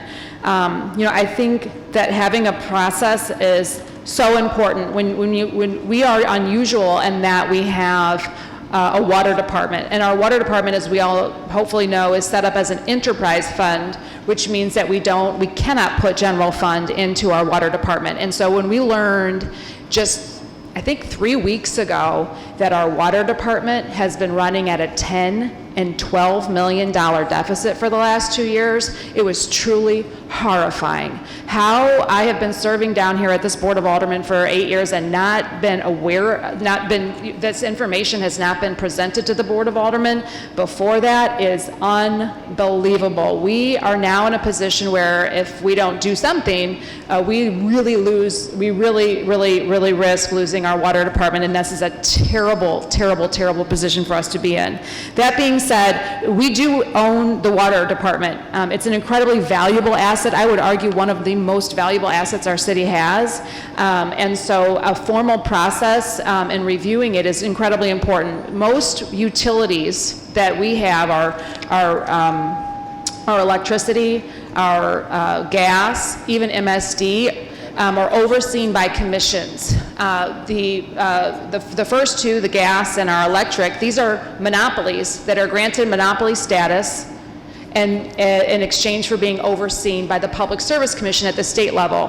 Whenever there's a proposed rate increase for those utilities, there is a formal process. It takes months and months and months. There's public hearings, there's discovery, and I just want to say that I think having a process is an incredibly commendable change. We've owned our water department for over 100 years, and adding some language in there is incredibly important, but I don't think that this amendment goes far enough to outline a process for which the public can ask for specific information, intervene, be provided notice by the water department, but at the same time really could not commend the sponsor more for the work that she's been doing through this. That being said, recognizing that a process is in place, I could provide language for what I would consider ideal process, or I could ask the sponsor to make a commitment to moving forward with amending the process to include some additional pieces that would maybe include a procedural schedule, notice to the public, and other good governance to overseeing rate increases moving forward. And I guess I would inquire of the Alderwoman from the 1st if she would yield. The Alderwoman from the 1st yield to questioning from the Alderwoman from the 8th. Yes, thank you so much. First of all, I just want to say, you and I have talked about this so much. I really appreciate your advocacy for consumers and the ratepayers here, and that's really important. I think that we have sort of two pieces of this that are crucial to identify. One is the need to make sure that we're maintaining this crucial infrastructure, and the second is that the stakeholders, the owners of this crucial infrastructure, feel like they're getting their money's worth for it. So I appreciate, really talking through those two pieces so much. Yes, the reason this amendment gives is worded the way it is to make sure that a process is established, that there is a due date for reports, that the committee has to be able to see this presentation and ask any questions that it wants. I think that creating a good process from there is very possible. I mean, if we talk about the committee is requesting information and we work to have a discovery piece in our committee hearings where we agree on a set of questions that experts are asking us to ask, that's our right to ask those questions. As the chair of that committee, I can say that I'm certainly committed to making this as good of a process as possible, and I kind of, like I said in my initial remarks, I think this is better, not perfect. And so I think as long as people are willing to commit to keep working on it and to keep making it better and work together, I think that we'll be able to come up with something that hopefully makes this process just much better. Sorry for keep using the same word, everybody, going forward. Thank you.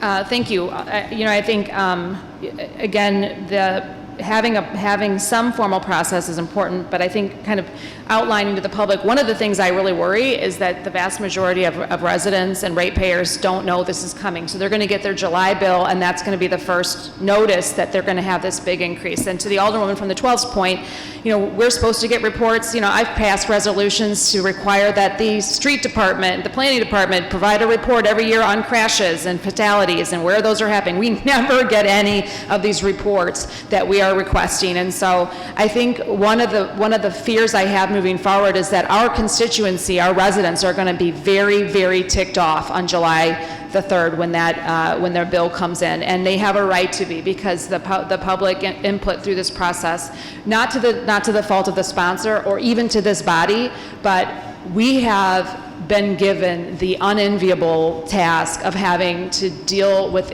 a massive oversight in the running deficit of our most precious utility, our water. We fail to remember that if you don't have running water in your building, you don't have occupancy. You cannot live. You can live without electricity. If Ameren cuts off your electricity or Spire cuts off your gas, you can still live in your home. But if the water department cuts off your water, you are not allowed to live in that dwelling anymore. And so this is a very, very dangerous position. And so I would really like to, I don't want this to be the end of the process that we're promising our residents that we're going to do moving forward.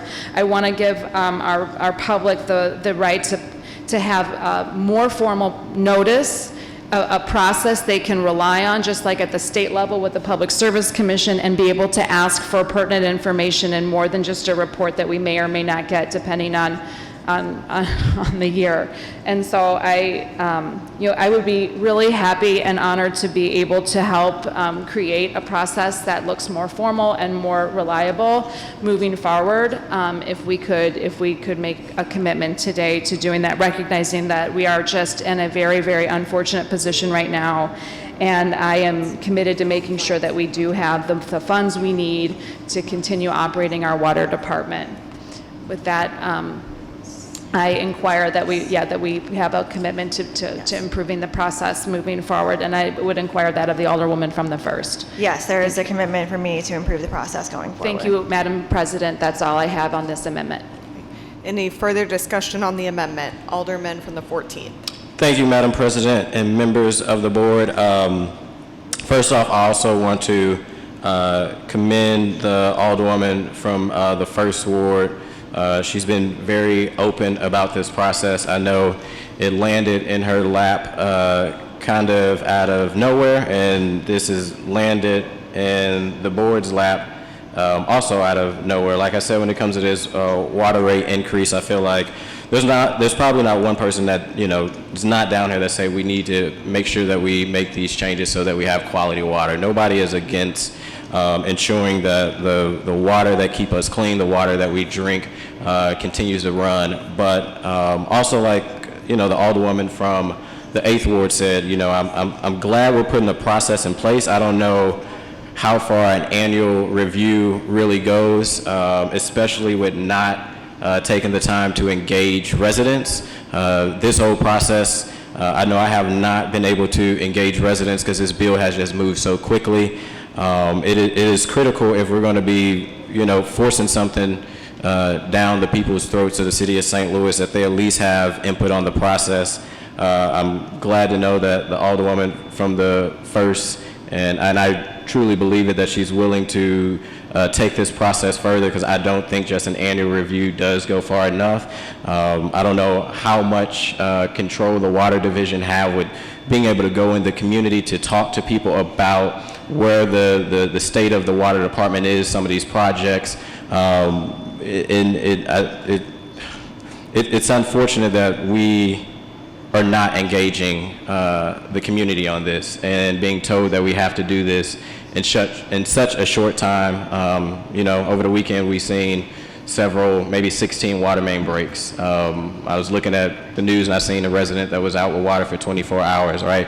These are unfortunate matters, but what's even more unfortunate is that, like Alderwoman from the 8th said, I know a lot of residents in my ward will just see what comes across the news and see that their water rate is going up and feel like they didn't have input in that process. And I would hope as a board and as the administration, the mayor's administration, which I know this has fell in this lap, we do better with engaging the residents in the community about things that are going to impact their day-to-day lives. It may seem like a small amount. I know some of my colleagues have said, well, I know my residents can pay for it, so I'm just going to be a yes. But you cannot say that for everybody else. $5 and then another $10 can be, food on people's table. It could be the detergent that they use to put in the washer and dryer. So I would just hope that as we move forward on this, because their rate will be going up again next year, and then we're trying to also tie the CPIU without engaging them even on that of beyond 2026, that this will be tied to inflation and the water will continue to go up, that this board, at least now knowing how crucial it is, do more, and I speak for myself, do more with being engaged with this to make sure that our residents are aware of the potential increases that will be in their pockets. So I support the amendment. I wish it went further with community input, but I appreciate the Alderwoman's intent of trying to start a process, because there's no process. That's why we're here now, because there hasn't been a process done and it's just been kicking the can down the road. But I do appreciate the Alderwoman for the 1st and look forward to hopefully working with her to make this go farther than what is currently in the amendment right now. Thank you. Alderwoman from the 12th. Madam President, members of the board, to the point of the Alderman for the 14th, there is a process. Directors can go out with the mayor, have meetings. They can come to community meetings. You can call a community meeting, Alderman from the 14th, and request that Director Scobie come. The best process, and I saw it happening, people want to be critical of the last board, but on many things we had in the last board, and Alderman from the 1st knows it, we had community meetings. We went out to South St. Louis, North St. Louis, the YMCA, churches, and we had community meetings. This should have happened with this bill. I just didn't want to get into it because I'm not voting for the bill. But the Alderwoman from the first should send this bill back to committee. There is no emergency. I will bring some more information. I'm going to vote for the amendment because it's not a bad amendment, but the actual bill itself has no business being passed. It is not an emergency. We have money, even if we lend it, we have money. We could lend at $250 million while we have community input. We could, and that's how I'm talking about the Rams money we could put up. We could do bond issues. There's a lot of other things. I've had so much engagement from people on both sides of the city about this increase in water bills and how fast we're doing it. Whenever you're doing something this fast, it's not good.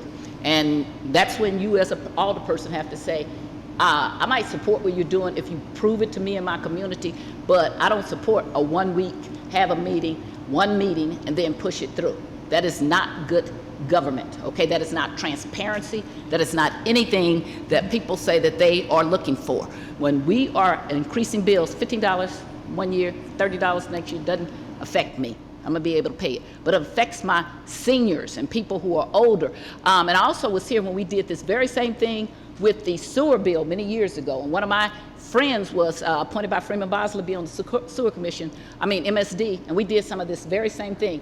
And I can show you my sewer bill from when I moved in my house was every 3 months, $30, and now it's like $80 or $90. It's something ridiculous, and it's going up.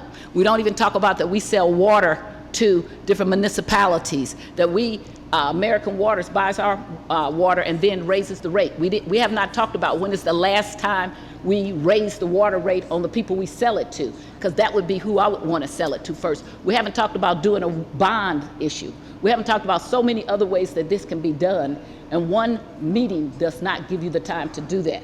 I'm telling you, my inbox is full from people from Jeanette Mox Alford to all kind of people saying, how about this, what about this, what about that? These are people I respect, and we're not being fair to the people who we are representing.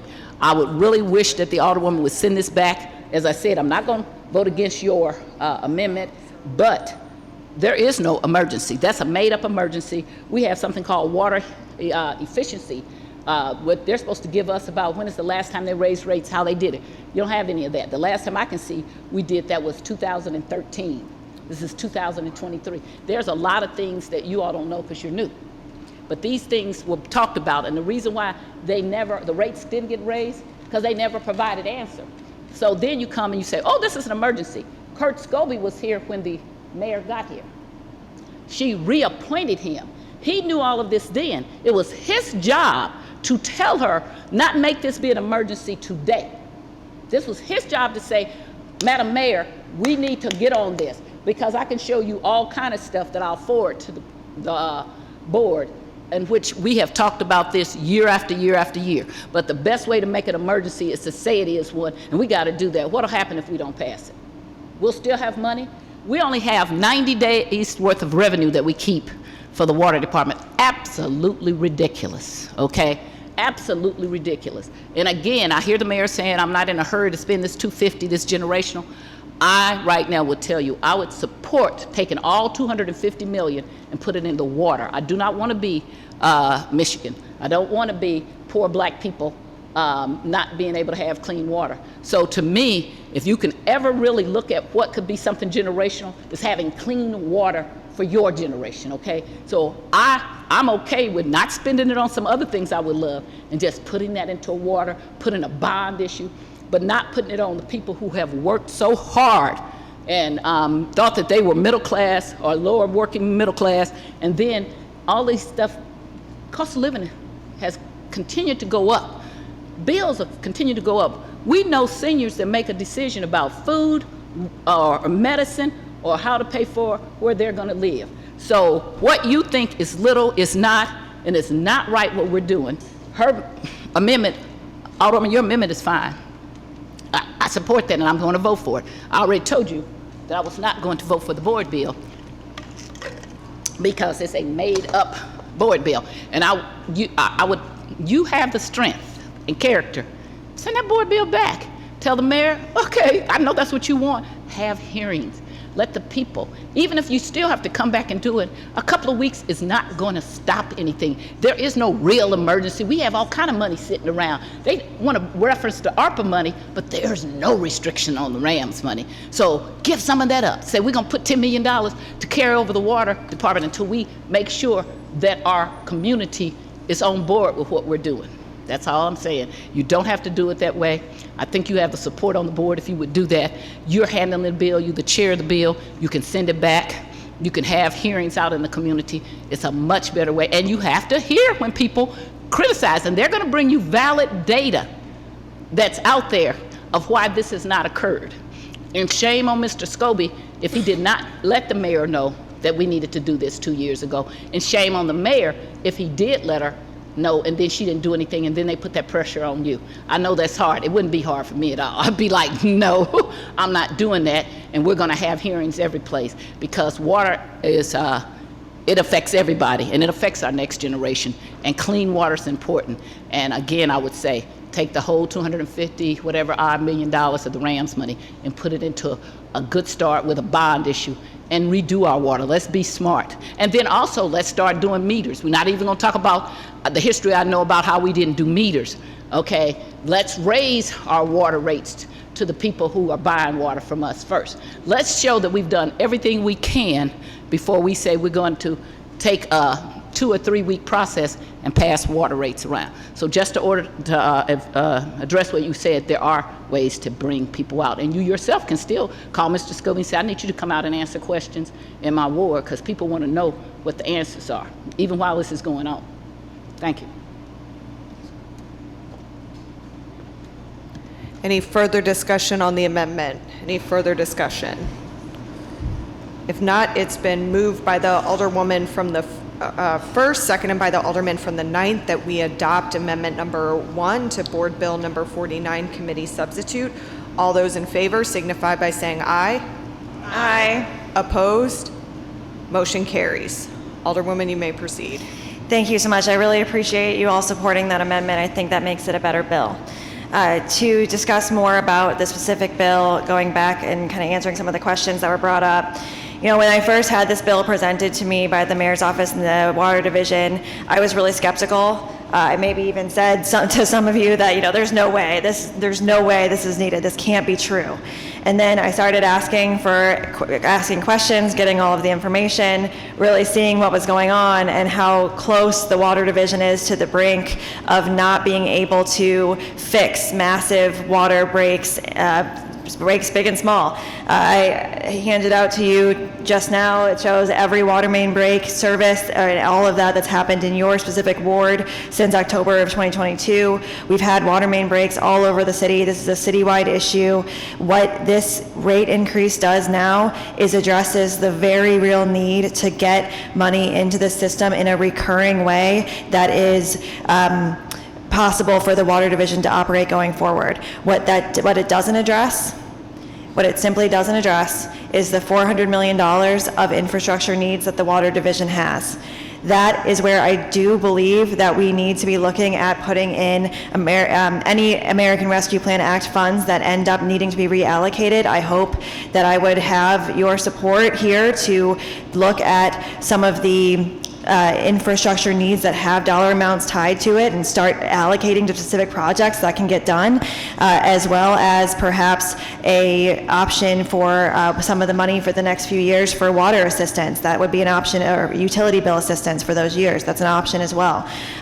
There's so much more that we could do to improve the situation that we're in, but the first thing we have to do to improve the situation that we are in is make sure that the revenue is meeting the cost, which right now it is not. For the last 2 years, over $30 million has been pulled from reserves. That is not a sustainable place to be in. Should we have used ARPA funds for this?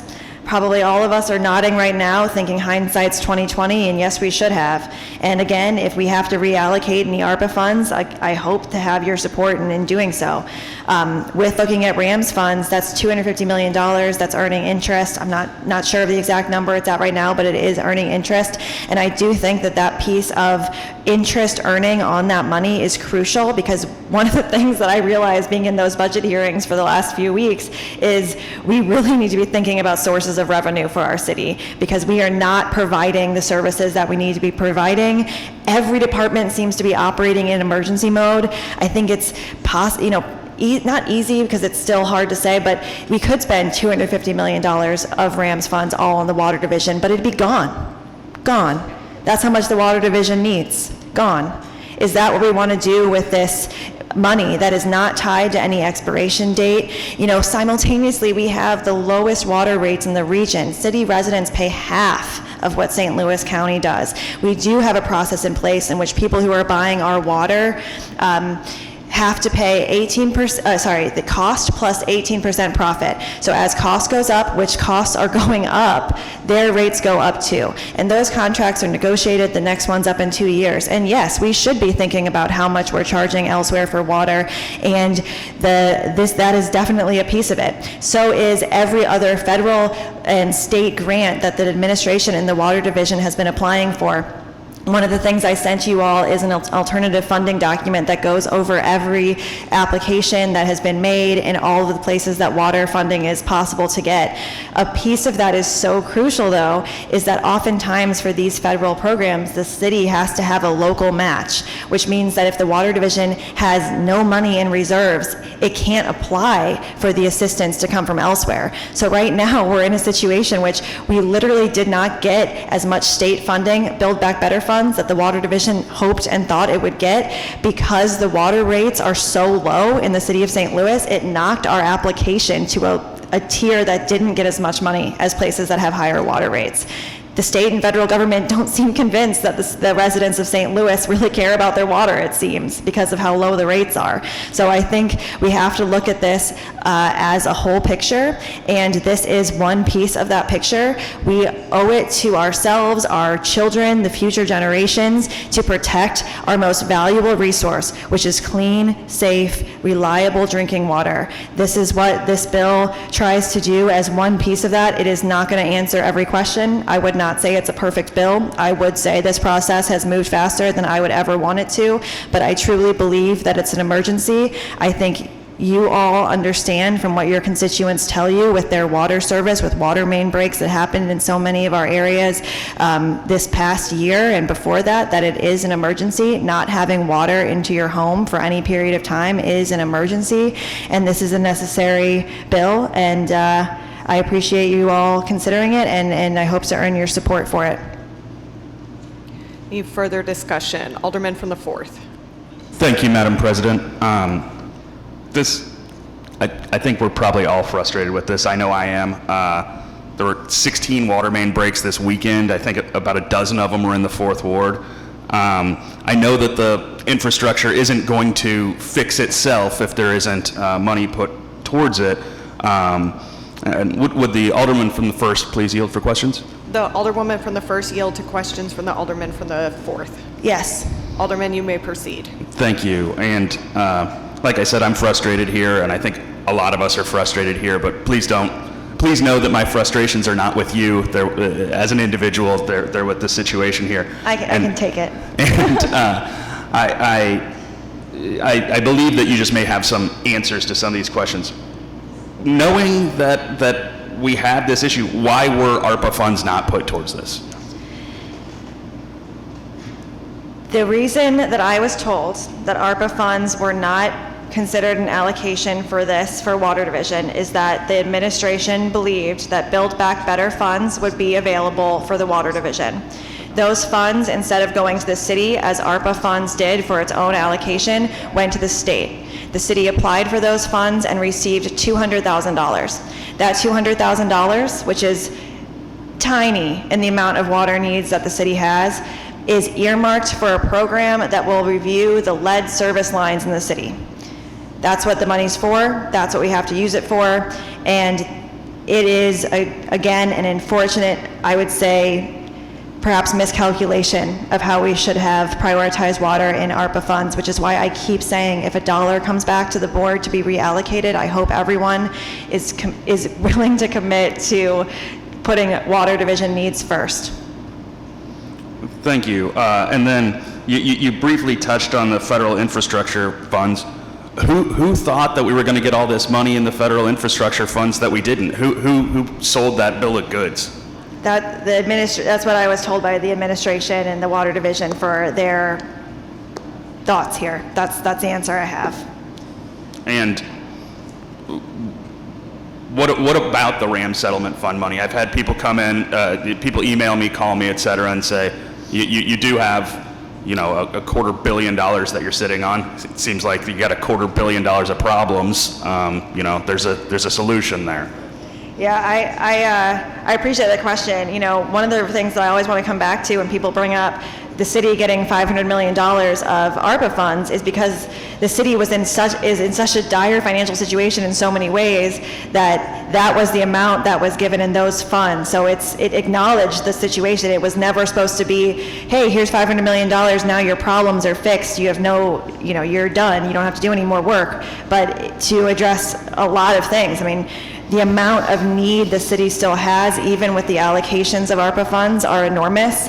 We were looking at in our budget for trying to fund a receptionist in the health department and couldn't find the money. I mean, we are not in a great position, honestly. And with the $250 million of RAMS funds, I am not in favor of spending all of it at once and having that money be gone. I do think that we need to be really strategic and smart with how we both invest the money to have it keep earning returns for the generations to come, as well as spending it on projects that make changes, at a yearly basis, that it can be a yearly source of revenue for the city for generations to come. I do agree with that.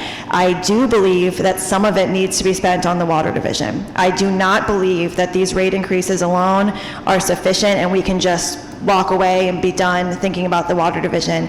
That's why I'm excited about the amendment that allows for us to ask all of our questions and have this review and report that needs to be submitted by May 1st. And I do think that process, as it evolves and improves and strengthens, will hopefully help us to have better answers to these questions going forward. And you may not know the answer to this, and I totally get that. I just think maybe you would have looked at this. I know that we haven't had a rate increase in a decade. Do you have any idea of what other utilities have done during that time, as far as, how does this rate increase fit in with what consumers have seen on other utilities? This increase is a lot lower than overall what consumers have seen from other utility increases. And you mentioned that the folks that we sell the water to, St. Charles, Missouri Water, that is cost plus 18%, you said? How is that cost calculated? Because it sounds like we're not covering cost.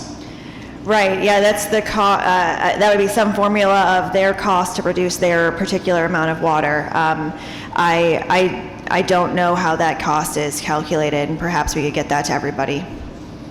And I'll just say, St. Charles is not part of the ZMD. They contribute nothing to the city by their popular vote.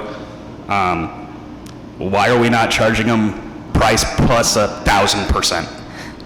That's a good question. I do think that the contracts and the negotiation process needs to come to light a little bit more, and that's something that all of those contracts will certainly be one of those things I ask for when we have this review process every year. I do think that it's important for weight to be pulled on this rate increase from not just residents of the city of St. Louis, but from everyone who's buying water, and I think that we have the ability to increase how much water is sold and who buys it. So going forward, that is going to be, again, our most precious resource, the thing that St. Louis has that other people are going to want as we move into our climate future. And where else can St. Charles buy their water from? I don't know that there's a lot of choice from them. Maybe Dasani. Missouri American Water, who we sell water to too. So, I mean, there's not a ton of competition when we set these contracts, and I do think that, this rate increase will likely affect future contracts, and I think that we'll probably want to make sure that it does. And who's responsible for negotiating those contracts? The administration would be responsible, but I don't know who's in the room. Okay. Yeah, because, I'm very frustrated with this. I think a lot of us probably are. I feel like I'm being strong-armed into fixing a problem because I know the way that people reacted when there was some concern that someone wanted to privatize our water some years back.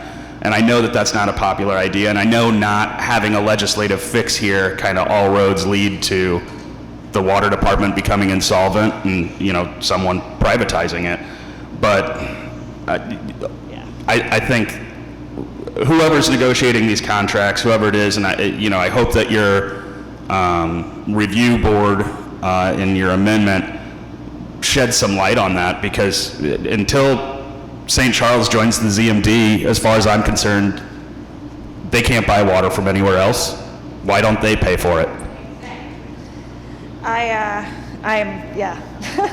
Yes, I agree that I would like to make sure that all revenue streams are being considered as thoughtfully as possible so that our residents and are not bearing an disproportionate amount of the burden. I think that has to be the goal. I appreciate those comments a lot. I feel the same way. And then I know, for a lot of lower income folks, they rent, so they're not necessarily paying their water bill depending, but would you be open to some sort of rate freeze for seniors who own their homes that are paying these bills? On this bill? Either as part of the review process or, however it needs to happen. I think all of, this bill, I'm pretty committed to that this is what's needed. But one, I do want to point out that there is assistance for folks who need help paying their bill. That's on the Water Division's website. I've told people when I've talked to them that, if you need help with this, reach out to me. I will help you directly. I will make sure that people get help they need. But with the ongoing review process, I do think, that's one of the things I mentioned should be on the table is how people get assistance, how we charge people in a more equitable manner. What does metering make more sense than we're being kind of presented that it does? I think all of these questions have to be part of the conversation, and I am committed to having those conversations. Speaking of metering, I know a lot of us are on a flat rate right now. I think that essentially punishes people who live alone in larger houses, which, a lot of, seniors live in larger houses because they've had a family there. What's the cost on putting a meter on? I believe it's around $3,000, $3,200. And any concept on the breakdown on how long that takes to pay for itself? No, I think the Water Division has argued to me that it's actually people who have meters are generally paying more than people who don't. I think that it's worth having that discussion as part of the review. Is there any assistance programs that you know of for seniors or lower income folks to get a water meter if they think that, metered water would be less expensive for them than the flat rate? Not that I know of, but I think that would be a really interesting use of any reallocated ARPA funds. Thank you for yielding. I have no further questions. I will say just to anyone out there who is listening and negotiating these contracts, I think St. Charles needs to be paying their fair share. And I hope that whoever's negotiating these contracts realizes that the same way that they've contributed nothing to the city of St. Louis, they've intentionally opted out of programs while continuing to use our assets, come into our stadiums, use our zoo, come to our museums, so on and so forth. This is something where we can absolutely make them pay their fair share, and I think we should. I think that this is one of the rare opportunities that we have to say, hey, listen, you don't have control over this. Build your own water division otherwise. And I would urge the administration, when they're negotiating this, to make sure that St. Charles pays their fair share so that the city of St. Louis isn't yet again carrying the burden for people who live out in St. Charles. With that, I'll yield. Alderwoman from the 13th. Alderman from the 4th, you want to help her with the microphone? Okay. I was like, I'm tired of messing with that. And so what I see, the cart has went on down the street. The horse trying to catch up with it. Because again, we're in the firefighters mode. I applaud Alderwoman Schweitzer because she came and hit this mountain.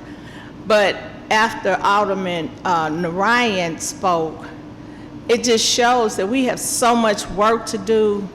And again, the community has not been included in this process. So we campaigned, or we preached that we were going to be transparent and make sure the community is in the process. And so I'm asking that we get the community to hear what they have to say, because I asked the same questions Alderman Narayan asked. Or is it programs to help people that can't pay the water bill? And all of a sudden, oh yeah, we got these programs where nobody knew about them. Then they came back, oh, we got federal programs, nobody knew about them. So we keep continuously letting the cart go on down the road, and the horse hasn't caught up with them yet, because we don't make sure all our I's are dotted and T's are crossed. If this board is going to be as professional as they say they are, we need to make sure that we are informing residents and going through processes to make sure things are being done. The big question to me is, why didn't the water department, because I asked this question 4 years ago, are you looking for dollars, federal and state dollars, in regards to the water? I asked MSD and water. They said, oh yeah, we got this. Then they come back this year and said, no, we didn't get it. So my question is, who's applying for the grants or the dollars to get the leverage for that department? How are they being inspected? How do we know who's doing what they're supposed to be doing? Because this seems like there's a lot of holes in this department. And so my question is, when I have, my question to this board is, if I have 33 fire hydrants that don't function, that's putting my fireman life in jeopardy and my residents' life in jeopardy. I got 21 water main breaks. Me and Alderman Narayan looked at these water main breaks. I don't think that's accurate, because I'm telling you, I can give you other areas beside the 21 that are water main breaks. So we need to make sure, one, we inform the community and we listen to what they have to say, and two, we need to walk this through to make sure this is not going to hurt people that can't pay. We already got people that can't pay their bills as it is. So that's my concern. I'm just telling everybody, the cart's going down the street. The horse can't catch up with her, because it's the more that Alderwoman Schweitzer is digging, the more dysfunctional it's showing of the water department and what they should have been doing to get us ahead of this, and it hasn't happened. So I'm sitting on this board. Haven't been here longevity as Balmer and Tyus. But I know every year they have a capital committee meeting. And so my question is, where was the urgency then when he started saying he was dwindling these funds? So I'm just really concerned. I want to hear, and I want my residents to hear what's going on and what we as a board are looking to ensure that it's not a lose-lose all the way. And I'm not blaming who's in office now, because this was happening, I know, 20 years ago.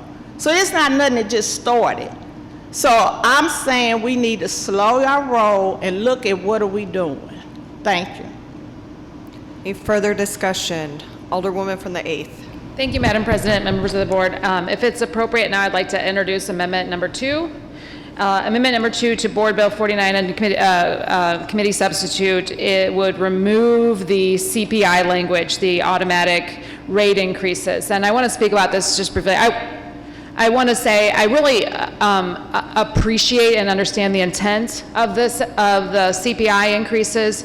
You know, I think the intent would be that we wouldn't be in this position again, but I want to caution this body, this oversight body. We are tasked with being the oversight commission for our public utility, the water here, and say that we would be, this is fairly unprecedented. I think we would be the only public utility that has a rate increase that is tied to something other than the cost of providing that utility service. When you have a utility, the cost of providing that public utility should be tied to nothing other than what it costs to actually provide it to the public. And we should justify every rate increase with the cost of doing business as a matter of a good utility policy. I wear, many of you know, I also serve in a volunteer capacity on the board of the Consumers Council of Missouri, which is an organization which advocates for low-income consumers in utility rate cases and other matters. And so I have the pleasure of being sort of being well informed on this issue. We really, there's not another utility that I'm aware of or that we could find that ties has an automatic increase tied to anything.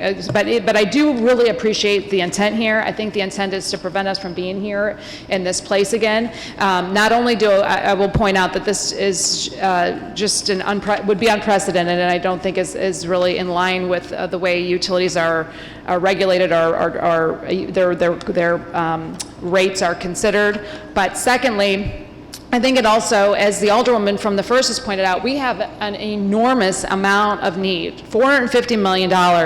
Checking this box with an automatic rider or an automatic increase, I think puts us in an unfortunate position of feeling like we've done our due diligence when we haven't. I think we need to really review on an annual basis, maybe not annual, but a very regular basis, what the cost of providing that utility to our consumers is, and justify that with data. And I think we'll find, unfortunately, that the rate increases should be even higher than we're considering right now, because the need is so great and we have kicked the can down the road for so long. As we've pointed out, this isn't new, but certainly we are in an unprecedented time, with regards to the deficit here. So my removal of the automatic rate increases, I think, is in line with what the public would expect. I think, and I'm hopeful that we could consider, that process moving forward of reviewing the cost of providing our water service. We right now produce twice as much water as we consume. We have enormous capacity to sell more water. If we can move that in the right direction, we could really be in a good position. And I hope moving forward as climate change, et cetera, being at the confluence of two major the biggest river in the United States. We are in the middle of the biggest watershed in the United States. We have an unprecedented asset on our hands and our access to water here. And I think this asset is going to continue to increase in value as access to water continues to decrease nationally and across the globe as our climate continues to change based on the sheer volume of humans and the consumption that we participate in on a regular basis. But that being said, I will take questions on the removal of the CPI, and I'm in favor of a review process that includes much more rigor moving forward. Any further discussion? Alderman from the 9th? Yes, would the Alderwoman from the 8th yield for questions? Of course. And would the Alderwoman from the 8th yield to questioning from the Alderman from the 9th? Yes. I guess my question is, and let me start off by saying I do appreciate the concern. I think we all acknowledge the absolute, vital resource that is our water. and that we are sitting in the largest, as you said, the largest watershed. This is a resource we have a lot of, and I think there will be ample time to explore additional sources of revenue in the future. What we have here in front of us today is, as we've said multiple times, an emergency. My question for you is, what leads you to think that future boards will take this as seriously as we're taking it right now? When one, we're dawdling on even doing it right now, and we've had multiple chances in the past to do this. I mean, I'm going to read from an article here from 2016. Homeowners and business in the city of St. Louis could see their water rates go up by more than 20% over the next 3 years under legislation being considered by the St. Louis Board of Aldermen. It goes on to describe how it's a phased increase, so it won't hit people so hard. It goes on to explain why this is necessary. The board hasn't done what it's needed to do in the past. So why should we trust it to do what it needs to do in the future by divorcing this from a CPI index? Well, I wanted to give some credit here to the aldermen. I mean, or at least recognize that the Board of Aldermen can't do its job in regulating a utility we don't know is running at a deficit. I mean, you know, there was a consideration in 2016 to raise rates. That did not pass. But, you know, did anybody know down here that the water department was running at a $10 million deficit last year, or a $12 million deficit the last 2 years? We cannot do our job if we are not made aware that our departments don't have the funds that they need to function. We are the first full-time board that this city has ever had. Imagine doing this with as a part-time role with half the staff that you currently have.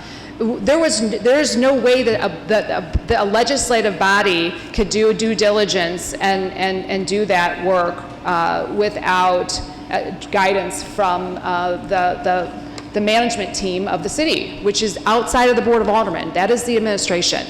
And we were not given that proper opportunity.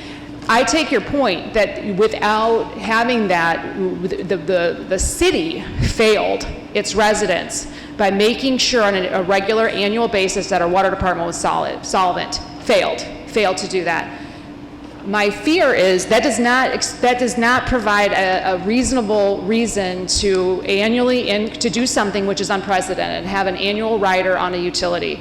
Utilities, the cost that we charge consumers should be based on the cost to provide that service, period. And there should always be a rigorous rate review. The city failed, make no bones about it, but that does not mean, in my opinion, we should move forward with a I don't want to use bad language here, but half-assed approach to making our water department solvent. I don't think a CPI is a rigorous look at the cost. Again, I have to commend the sponsor here and everybody who's considering this, and all of us, because we are not utility experts. We are not utility policy experts. We are a legislative body, and it is unusual that we have our own municipal utility. And because we have that awesome asset, our water department, we have to be very careful. And I think what's going to happen moving forward is our public is going to get their bill in July and go, what in the heck is going on here? And if they are going to understand that it's going to go up every year, without due process or public input, that I think we're doing a disservice, and I think we're going to see some angry folks, rightly so. So I want to see a more rigorous approach moving forward, recognizing that that the CPI could check a box and make sure that we have some kind of increase. And again, the intent, I think, is well positioned, and there is no doubt in my mind that the intention here is to be in the public's best interest. But I don't think that, I think the unintended consequence of it is a failure on the part of the Board of Aldermen should we pass that. Well, thank you. And I do appreciate, I did see you at the committee meeting where we discussed this, and I appreciate that you took the time to be there and ask questions during that as well. I am opposed to this amendment because I do not think that we can trust future boards to take this up and give the appropriate increases in the time that they need to be given by. Right now, we are finding ourselves in an emergency. We've discussed the $26 million that the Water Division had in reserves, spent $24 million of it last year, and now we've had multiple breaks. I'm pretty sure they've already burned through the remaining $2 million. The suggestion that we take a one-time payment like the Rams money to give the Water Division a boost would be like suggesting to take a second mortgage out on your house in order to solve an income problem. It solves your problem right now, but it will not solve it in the future. And again, I have to emphasize that this is simply to cover the current operating costs of the Water Division. This is not to get fancy new pipes or, do huge projects. We will have to budget money for that in the future, and we should. And I look forward to having discussions about how we can improve this process in the future. I know I'm new to this board, and I know that not all of you know me very well, but I have always been a very big proponent of community engagement. I believe people have a right to know what's going on and have their voices heard about it. The reason I am in favor of moving this bill forward today is because community input will not change the facts on the ground here. It will not remove the emergency. It will only make it worse, and that it will delay the necessary action that we need to take today and put us in a deeper hole than we need to be. I think we should all make a diligent effort to go out and educate our communities about this, hear from them, talk to them, share resources with them about how they can seek and receive assistance should this be a financial burden to them. And I know that we have programs in place, both the state of Missouri and the Collector of Revenue's office are willing to work with people on this. I am in support of the bill today without Amendment 2 because I think this is an action that we must take, even though it is not fun, even though it will not go over well with the general public. It is something that we need to do as leaders of this city so that we have a solvent and safe, reliable drinking water for our city. Thank you. I will say that, I do recognize your commitment to community engagement. I think that's something we've all seen from you, and I appreciate that you brought down here. A CPI, an annual increase that's based on the cost of living, the consumer price index, is the opposite of community engagement, and I think really enables future boards to increase the rates without the community engagement that I believe our water consumers deserve the right to participate in. They deserve the right to not only be part of those discussions, but be part of a discovery process and a data delivery process that is reliable and provides rationale for the rate increases. Although I do appreciate the intent of not letting our city be in this position again. It just is, to me, the opposite. When we put in a way to annually increase rates without community engagement, that even if it seems small, just 3 or 4%, it is still increasing your rate without public discourse. And to me, that's a real failure on our part to engage the public. Any further discussion? I'm going to go Alderman from the 3rd, Alderwoman from the 12th, Alderman from the 14th. Hello. Thank you, Madam President. I rise in support of the amendment. I'm planning to vote for the bill. I would like to commend the mayor's office and the sponsor of the bill for taking action on this very important matter. In my several years down here, this is, I believe, the only maybe second time that this has come out to the full floor of the Board of Aldermen. So I do appreciate that we're finally having a robust conversation about this. I do think that there's other factors that need to be taken into consideration, but certainly also applaud the sponsor of the bill for her earlier amendment with respect to the reporting from the Water Division as our colleague from, and I'm still trying to place wards with numbers, but I believe the 12th ward mentioned that's already a requirement. We're supposed to be receiving these annual reports from many of our departments already, and unfortunately do not. But that aside, I do think it's an important step that we have this conversation regularly. I think that, with this particular part of the bill, tying it to CPI, we had this conversation when we worked on minimum wage. CPI is not a consistent or regular indice that's appropriate for these types of actions. CPI is highly volatile. Many of us have experienced inflation the last 3 years. And also, when we have recessions or depressions, it goes down. And I don't think that any of us are going to support decreasing water rates after CPI goes down. So, I think that there's a better measure that we could be using versus CPI. But I think at the heart of this conversation as well, going back to the accountability, I think that we do need to have, if there will be a continuous metric in place by which we need to do increases, we should have a water rate commission or something of that nature that would review increases before they're passed along to the consumers.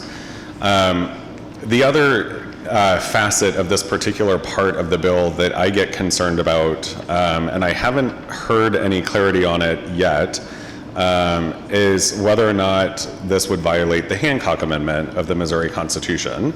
So the Hancock Amendment, basically does not provide or does not allow cities to increase or levy new taxes. And we are allowed to charge fees for services underneath Hancock. But that's exactly what that is, a fee for service. And tying something to an inflationary measure like a CPI, where it's not directly tied to the budgetary needs of the department, could I would need a legal opinion on this, but could potentially violate the Hancock Amendment as well. That's why we have severability languages in all of our board bills. But I do think that there is a better way to address this particular concern. Again, I plan to vote for the board bill as a whole. I think we are in a very dire situation with respect to our water division, and we need to move things forward. And I believe I've heard commitments from the sponsor, who's also the chair of the Public Utilities Committee, to continue these conversations and to work with the board and our constituents and various stakeholders and the administration to continue to better the process around rate review and rate increases going forward. So I look forward to continuing those conversations, but I'll be supporting this particular amendment and would ask for folks' favorable consideration as well. And then also I reiterate my commitment to voting for the bill overall. Thank you.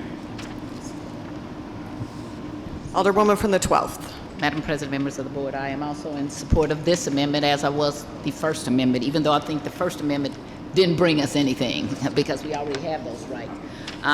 The Alderman from the 3rd. 3. What are you? That's 3.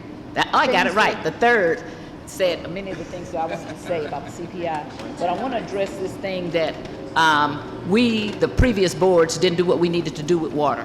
We did so. We addressed it. We stopped the water department from being sold. As we did, we stopped the airport from being sold. When you're new, you don't know your history, so you make assumptions that you don't know anything about at all. And if you don't want to make people be assuming things about you, stop assuming that the board didn't do their jobs. The reason that the water bills didn't get out of committee and to the full floor, to speak to the Alderman from the 3rd, is because it was a bunch of malarkey, and so it couldn't get past the committee.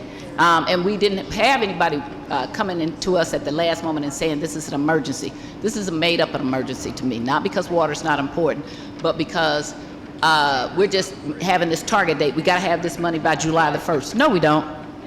And again, I will say I don't care if we spend all of the $250 million thereof on money that would improve our water, because I still don't know anything better. But we could take part of that money, put 50 million, 25 million, whatever, put that there, then say, let's go through and look at, is this really the best thing that we're doing? Why aren't we doing bond issues, which we pass all the time?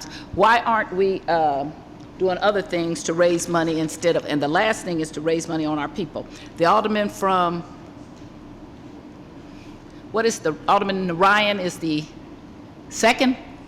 4th. 24th, 4th, right? Okay, now I remember you, okay? Okay, he was exactly right when he talked about why don't we raise our rate on the county or St. Charles, one of the fastest growing communities, St. Peter's, because they get their water from American Water, because we sell them that water at a discount. Okay, and we tell them that they are the bulk people and we are the consumers. They are the consumers, not us. This is our water. The reason why they pay whatever we say they have to pay, because they would have to spend a lot of money and a lot of time to build a water processing plant. We got it, they don't. I never heard of people who have something so valuable and then discount it and try to make and pass it on to the people. I will also remind you, and the alderman from the 3rd knows this, when he first came down here, Anheuser-Busch, I am for meters. Anheuser-Busch offered to put meters on, start helping the city do meters all over. And they wanted, I think, an adjustment on their water bill. They're one of our biggest water users. That was a great deal, because we really should have started doing meters when we changed the whole way we did sewers. Because really, we get charged for sewer bill that has nothing in relationship to if you use that much sewer, okay? And they've come before my committees on many times and stated that. They just decided to hook up sewer to your water bill. Now, so your water bill is charged by how many bathrooms you have. Let's just talk about how crazy that is, okay?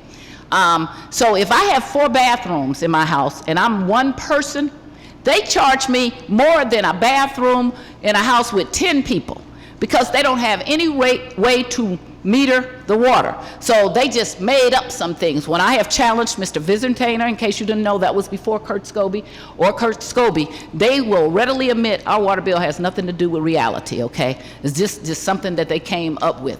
That is absolutely ridiculous. It wasn't so bad before we tied our sewer bill into this. But once we did that, just look at your sewer bills. And I don't know if you keep them, but I have an original budget when we moved in the house. So it's alarming to me to look at what my sewer bill was and what it is, because we did some things much like this. And then every year or so, we get something from the sewer people that says, if you don't vote for this sewer bill, we're still going to make it a larger bill anyway. And we are pricing people up. When we're talking about rent, making sure we look out for people in their rent, we're not looking out for our seniors who maybe thought that they had enough money put aside, but now all kind of things have happened. Water's raised, the food, the pandemic, everything. And then we're saying we're going to just keep raising this money. And again, if you lose your water, that's the easiest way to be put out of your house, because if you cannot pay your water bill, then they don't even have to go through the building division. They can go through the health department and they shut you down. So there is no reason that we shouldn't have a report before us saying we tried to raise the water rate on St. Charles, St. Peter's, American Waters, and they refused because they said they're going to build their own plant. Even if they said that, they still couldn't do that for how many years? We'd have enough money.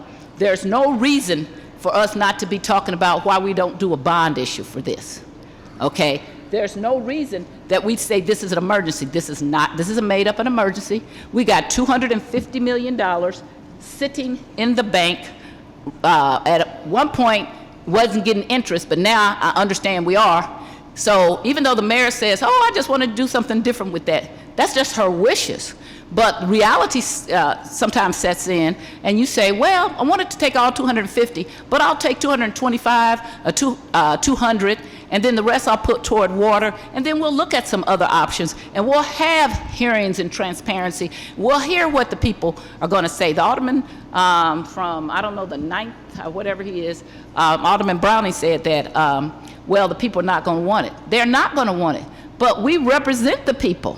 We represent their wishes, and so we have to be able to convince them that we've done the best that we can in making this a good bill. And introducing it and having one hearing on one afternoon is not good process. Not for all the people who've come down here after me and said that whenever we were hearing other bills, if we had done that with the airport bill, the airport would be sold. But we went through the process and we were able to stop the airport from being sold. So if you hurry up and do things so that people can't bring things to you and bring things up before you, that's what gets to be a problem. This is an excellent beginning to changing this bill. I've already told you I am not in favor of this bill because we have not had true transparency. I also want to bring your attention to something that was put out in March of 2013. It's called an Adequacy of Current Water Utilities Revenues Report. I sent it to a couple of aldermen. I'm going to send it to all. We did that March 6, 2013. We've not done another one in 10 years. They told us all kind of things we should have done. Mr. Scobie was here. He's the director. The alderman asked who negotiates these contracts. Mr. Scobie is part of the people who negotiate these contracts. So I don't blame the mayor because she was new. She never been an alderperson. She doesn't know about water rates. But that's why you hire your directors. And your directors are supposed to point out to the mayor, hey, we got this thing sitting on our desk here, and we haven't done another one. We should be doing these every couple of years. We haven't done one since 2013. This is 2023, 10 years. But all what we're talking about was in that one. That's not the Board of Aldermen's fault. That's what a mayoral administration is all about. That's what they're supposed to do. We then get legislation and we talk about how we do it. But if the director of public utilities doesn't bring that to us and say, how can we do some of these things, then we're busy about doing other things. So we're not trying to run the water department or any other public utilities. But that was their responsibility. When they bring it at the last minute and the mayor feels like that that we need to get it done, then put something up. If I need to get something done and I got $250 million, then I'm going to say, look, make sure you have good hearings because I don't want people to say we raised rate that we could have done a different way. But I'm going to put the first 25 million or 50 million up. And if we find that we really need it, it could be a loan and we can get it back. But there are other ways rather than saying this is an emergency. That's a made-up emergency. If you keep saying that Sharon Tyus is a 4-foot white woman, I'm still not a 4-foot white woman. I'm still a 5'11" black woman. So you cannot make it emergency just because you keep saying it, especially when you have an alternative of how to spend the money or how you can get the money. You cannot just say it's an emergency if you had no money at all. But you to have this money and just say, but I want to do this like this. So you go ahead and put that on to the backs of people and you do it in such a rushed way is a wrong way to do business. And for you to, anybody to say that the prior boards didn't do their due diligence, we did. They just brought BS. It was not good legislation. Just like it was not good legislation for them to sell the water department. Just like it was not good legislation to try to take over the airport. Now, the alderman says, well, what's this mean that we can get this done because future boards may not do this? We're still here. We're at the beginning of a session. Nothing prevents us from coming back and saying, let's send this board bill back. Let's look at other things. You're still here. If it's still the only way, you still can do it. You're just trying to make it a target date, a made-up emergency that we got to do it when you're right here. You're a supermajority. So if there really is nothing else that can be done and you really want to hear about it and you really want to have people engaged, this is the way you do it. What would happen if we slowed this thing down? What is the emergency that says that we can't pass this in 2 weeks or 4 weeks or whatever it is, because we're not going to get any money immediately. We might start collecting a little money, but it's not going to be anything that's major that would make it that we couldn't collect it later. Maybe if we missed a few thousand or 100,000, that's still not an emergency. That's made up when we have money sitting there. So I am in support of this amendment, and I would ask if the alderwoman from the 1st would yield. Alderwoman from the 1st, will you yield to questioning from the alderwoman from the 12th? Yes. Alderwoman, so I keep hearing this emergency thing. Do we have $250 some odd million sitting around with the Rams? Is that true? Yes. Is there any restriction on using that money? No. If we wanted to, could we use some of that money to supplement? And I'm not saying I really would use it all, because I think water is important. And you and I had the conversation. I have rain barrels at my house. And I actually got the water workers raises when I was the chair of public employees, because I was appalled at how little we paid these people who go down underneath our streets and fix our water. And I talked about how important water is to us. You can do a lot of things. You can go a long time without food, but water is not one of them. So what would prevent us, except for the mayor's wish not to use it, from using some of that water, some of that some of that RAMS fund toward this water? I am supportive of using RAMS funds for water division needs. This rate covers the ongoing maintenance and yearly operational costs and not much more. Okay, but this rate goes, so what would happen if we put some of that money up front from the RAMS, and then we looked at other ways and gave you more time, is what I'm saying? Would 50 million cover the proposed deficit? And then if we then found we couldn't do anything, we could pay it back and say this was a loan. I think it'll just end up being the same conversation in 3 years. I beg your pardon? I would imagine we'd be in the same position in 3 years. I'm not talking about 3 years. I'm saying you're still the chair of the committee right now. You're handling the bill. What would prevent us from going right back to it and saying this is another way? What is the emergency if we have the money? We have costs of the water division that are higher than the revenue that is being brought in. It's an unsustainable position to be in. We need to be able to raise the rates to make it a situation that can be managed going forward. And I do think that there's money needed from the RAMS funds, and I do think there's money needed from ARPA funds. I do not support $250 million, all of it going to water division needs, simply because we have so many needs in the city of St. Louis that I think spending it all on one thing would be like spending all of your check in one place. It's just not the right way of doing things when you're managing a pretty big bank account, lots of different funds.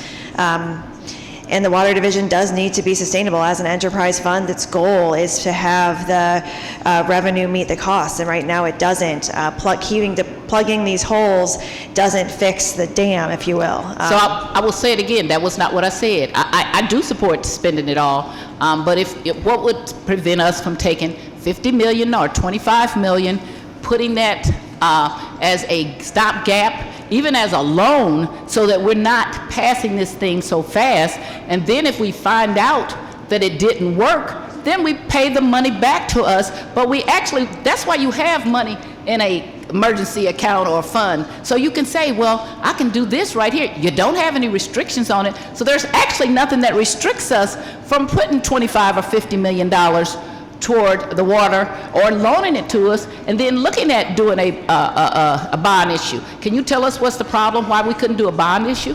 There needs to be money in reserves to meet the payments that are needed for the bond issue, and right now that money is not there. So what would happen if we put $50 million or whatever we need in reserves from the RAMS money, and then went out for the bond issue? Why couldn't we do that? I think that's a great idea that we should do that, but it's an and, not an or to me. Oh, it is, because then we don't have to rush through and say, well, we really want to be transparent, but not really, because there's all other kind of ways to be transparent, and we're not doing it. What we're doing is trying to rush it through and say this is an emergency when we have alternatives. Again, is there anything from preventing us from putting $25, $50 million in reserve, going out for a bond issue, saying we all need to fix this? Let's look at the big picture of that we really do need to fix our water. We don't want to be Michigan. What would prevent us from doing that, since there are no restrictions? I just think it ended up being a vote of this body, a bill. I don't know the exact steps that we'd need to go through, but at the end of the day, this is about making a decision today, now, for safe, reliable drinking water for our city. But I'm again, coming back to that, the hypotheticals I get, I asked the administration these exact same questions. Maybe you got a commitment that's what they're going to want to do too. I hope that we do get that commitment.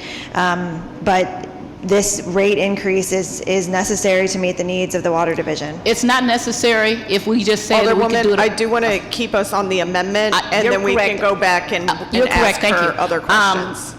Are you in support or opposition of amendment number 2? I'm sorry, will you say that again? I said, are you in support or opposition of amendment number 2 and why? I am in opposition of amendment number 2. I believe that the rate increases that we're considering today cover the basic operations of the water division, but really don't put us in even that great of a spot to deal with the emergencies that we've had. Talking about the Clayton Tam, bridge water main, that was $1 million just with that one water main. I think this bill allows us to hopefully, fingers crossed, meet the needs that are present in front of us. And that's why I wanted to do the CPI increase being included in the bill, because it is a situation in which we need to be able to plan for the water division to build back its reserves so that it all comes back to having safe, reliable drinking water that we can have access to for generations to come. In 1904, the city of St. Louis put in an incredible amount of funds and infrastructure resources into its water division, and we've really been living off of that investment in infrastructure since then. What year did you say that was? Before the World's Fair, there was a lot of investment in the city's infrastructure, and that to make it so that we would have the incredible number of folks that were going to be coming through our city be able to have drinking water that didn't have diseases in the water that people could get. I mean, I think we sometimes feel like those diseases are gone, there's nothing that's going to come back, that's not going to be our situation.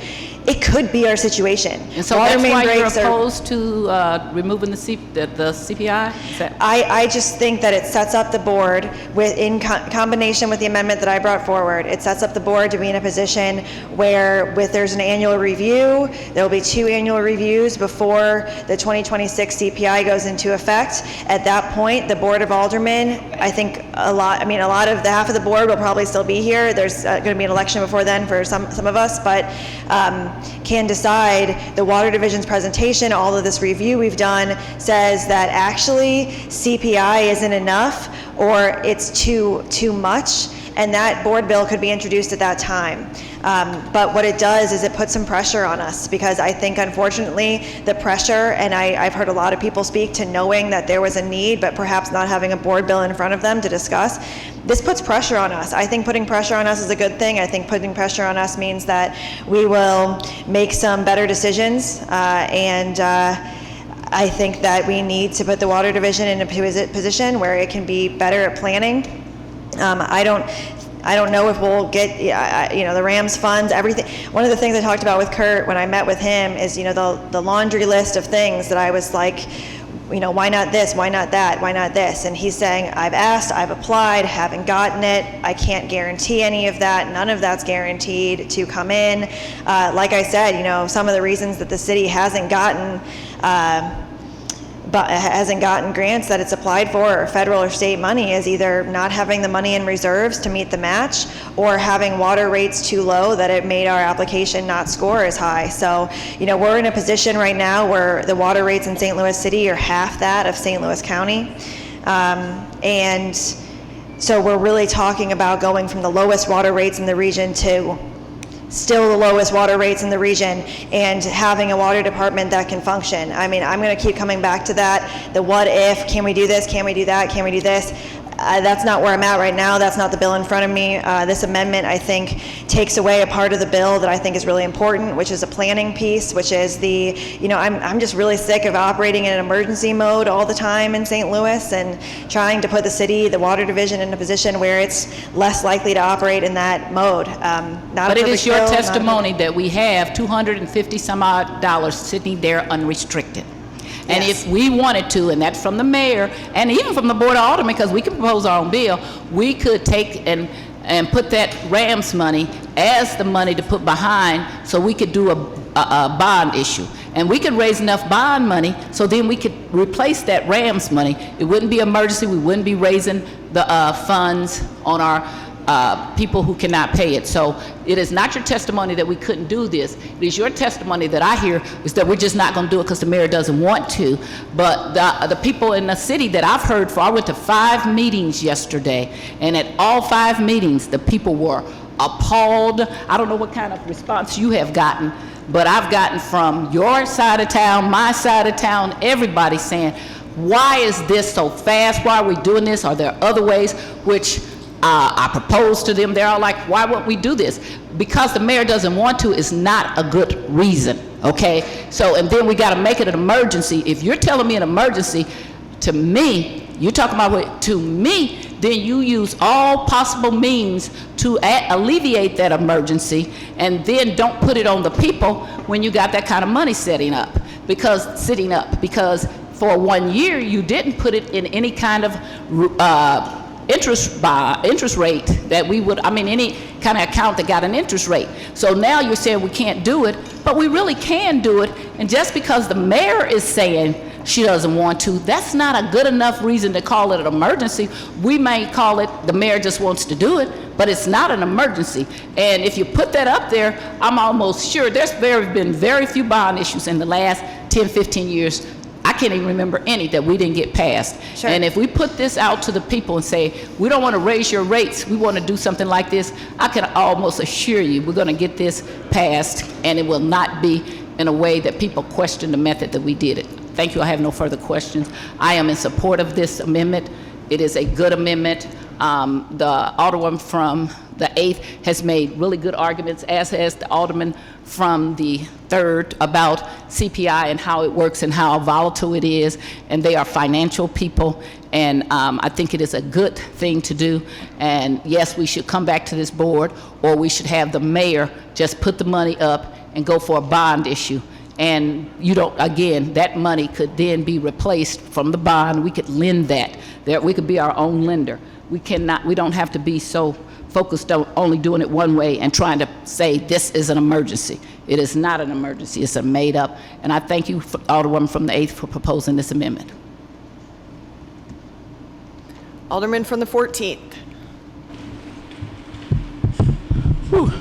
Thank you, Madam President, and members of the board. I also rise in support of this amendment. I do appreciate my colleague Alderman from the 9th Ward bringing up some content and history of this is, kind of been going on for a while. I will say I have, faith in this new board that we won't continue the same habits necessarily of the past, and I believe that community engagement in this process, and I think what the Alderwoman from the 8th Ward is trying to do is to ensure that, again, that the community is at the table as this board bill continues to move on. It is, in my opinion, unfair of us to not just tax them one time, to tax them another time, and then to tell them that we're going to continue to increase their water rate without doing the proper outreach, without doing the proper community engagement. I think all of us, when we ran and when we go out and knock doors, we live for that community engagement,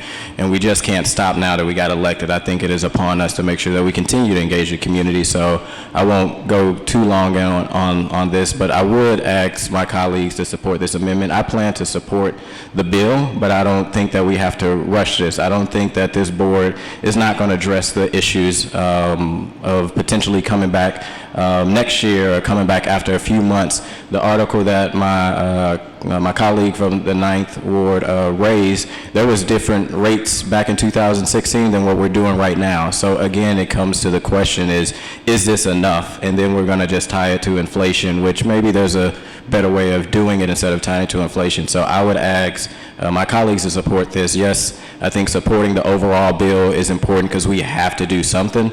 But after we, tax residents, because this would go into effect July 1st, and then we're saying we're doing it again next year, and then on top of that, without any engagement, without any conversation, and on a large scale, citywide, yes, it's upon us as all the people to do it in our community, but there's also responsibilities that some information we don't have that the water division may have to go out into these communities to talk about what is the need, how this $5 impact has been helpful from them not tapping into their reserve to actually get to a point where maybe we're using these funds to really build the infrastructure. So I appreciate the Alderwoman from the first for leading this charge and taking the leadership on this, but also really appreciate the Alderwoman from the 8th Ward of saying we need to slow it down just a little bit. And I got faith in this board that we will not kick the can down the road, that we will revisit this after we have enough information, enough data, not just the water division coming in front of the public infrastructure one time saying this is our reserves we've been eating into. We need to be able to see what this $5 increase will do, and then be able to assess and say, okay, what is the proper way to tie something? I was just talking to a colleague, he was like, it may be better to tie to GDP instead of inflation. So I think there needs to be more conversation before we just be reactionary because we say the sky is falling and we have to do something now. And we also have to tie it to this inflation so that we don't have to come back to the table. We actually should be coming back to the table and not be making legislation just based off reaction. And then we do this and then we come back and see, well, what we actually did wasn't the proper thing. I think what we know right now is we must act. And I stand ready to act with you, Alderwoman, to pass this, but also stand ready with Alderwoman from the 8th Ward to say, let's revisit this. Again, I got faith in this board that we will do this, and I'll leave it at that, and I would ask the body to support the amendment from the amendment that's in front of us by the Alderwoman of the 8th Ward. So thank you so much. Any further? Alderwoman from the 1st. Thank you. I just want to clarify a few things. One, this does not violate the Hancock Amendment, so if it figures into your vote, please do not use that to figure into your vote. This was vetted by the city councilor. This is a bill that is a legal bill. The importance of giving the Water Division a predictable source of revenue for providing services is so important when we talk about having had no predictability in the last, I don't even know how long there's been no predictability. We just have infrequent large rate increases. This idea is to make it easier to plan for both the Water Division and as well as for our residents to know what's coming. One of the things I heard over and over again, after people asked me about ARPA funds, after people asked me about RAMS funds, they said, how is it possible we're doing this now 13 years later and this wasn't done in incremental amounts in the last 10 years? This is how we do the work in incremental amounts going forward. This is a CPI that doesn't go into effect until 2026. That gives us the time to live up to the promises that are being made here that we're going to do our jobs and review the data. But I want some sort of fail-safe in this bill that makes us live up to that. Because if we're reviewing this, if we review this this every year and we are presented by the Water Division that says CPI is actually we can do a little too much. This is, this is an amount that's going to increase our reserves by X, and we're now the board that gets to say, we're going to go to this rate instead because of these expert testimony we've had, and we have this wonderful rate review process that we've built out. We can make the adjustment then. And it's very possible that they will say that the rate increase that is needed is more than the CPI. And then we've got to make that hard decision as well. But what I think this does is puts in some fail-safe that we haven't had in the Water Division, and it's caused people in all of our communities to suffer. And I am not willing to have people in our communities suffer when safe, reliable drinking water is the number one thing that we have, the number one thing we need. It's our number one asset, and that's why I do not support this amendment. Thank you. Any further discussion? Any further discussion? Alderwoman from the 8th, you're recognized to close on the amendment. Thank you, Madam President, members of the board. I really appreciate the discussion here. I'll just really, to wrap us up here, I mean, the automatic rate increases proposed currently would put us on autopilot. It would be an automatic set of rate increases annually with no community engagement. If we're doing our job down here in our due diligence and actually reviewing it annually, we won't need a CPI. We will base the cost that we're charging our consumers based on what it actually costs to provide that water service to them. I don't want our city to be on autopilot with regards to our water rates. That's what's got us into this mess.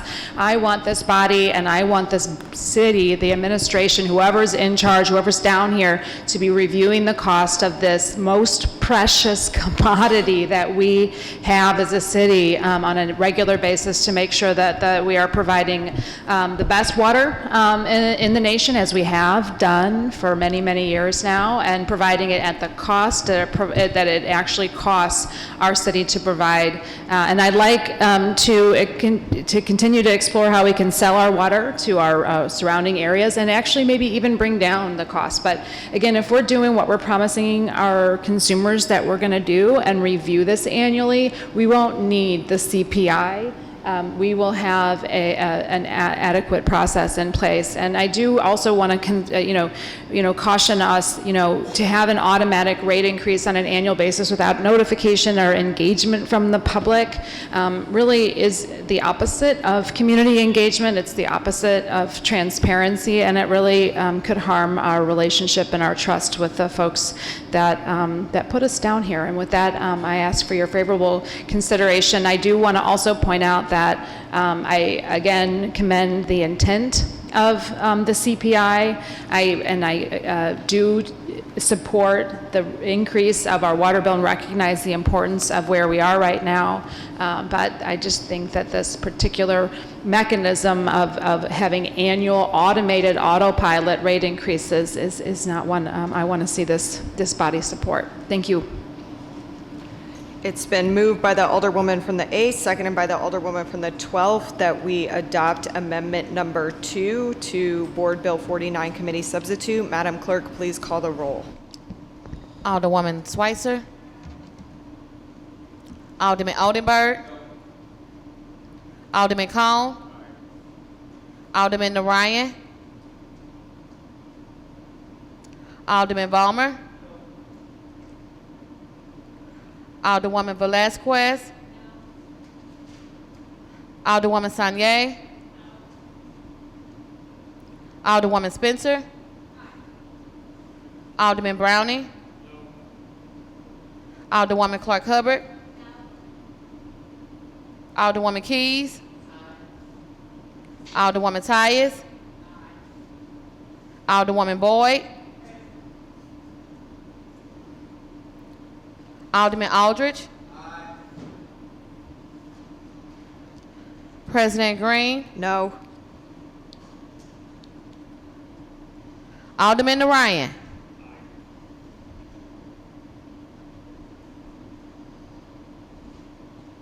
Six aye votes, 8 no votes, and 1 voted present. By your vote, you failed to sustain the motion to adopt amendment number 2 to Board Bill 49 Committee Substitute. Alderwoman from the 1st, you are recognized on Board Bill 49 Committee Substitute as amended. Thank you, Madam President, members of the board. There's been a lot of discussion today, and I continue to ask for your favorable consideration of this bill and renew my motion to adopt, to perfect Board Bill 49 Committee Substitute as amended. Any further discussion? Any further discussion? Alderman from the 2nd. Thank you, Madam President, members of the board. Alderwoman from the 1st, I want to commend her as well. I also want to thank her for putting together, she and the administration, a good amount of information and materials for us to sift through. I am going to inquire on the Alderwoman from the 1st, but I think it's important to make a statement around, I don't think we have tried hard enough to find other sources that could be used for this. The Alderwoman from the 12th spoke to this as well, that we certainly owe it to ourselves to ensure before we burden the water user, the residents of our city, that we have turned over every stone, and whether that's being flexible on ARPA dollars, which by the way is, the guidance is pretty clear as a revenue replacement. We can use ARPA dollars. If this water division is in a $33 million deficit as we speak, it seems like a no-brainer to plug and play some reappropriated ARPA dollars for that.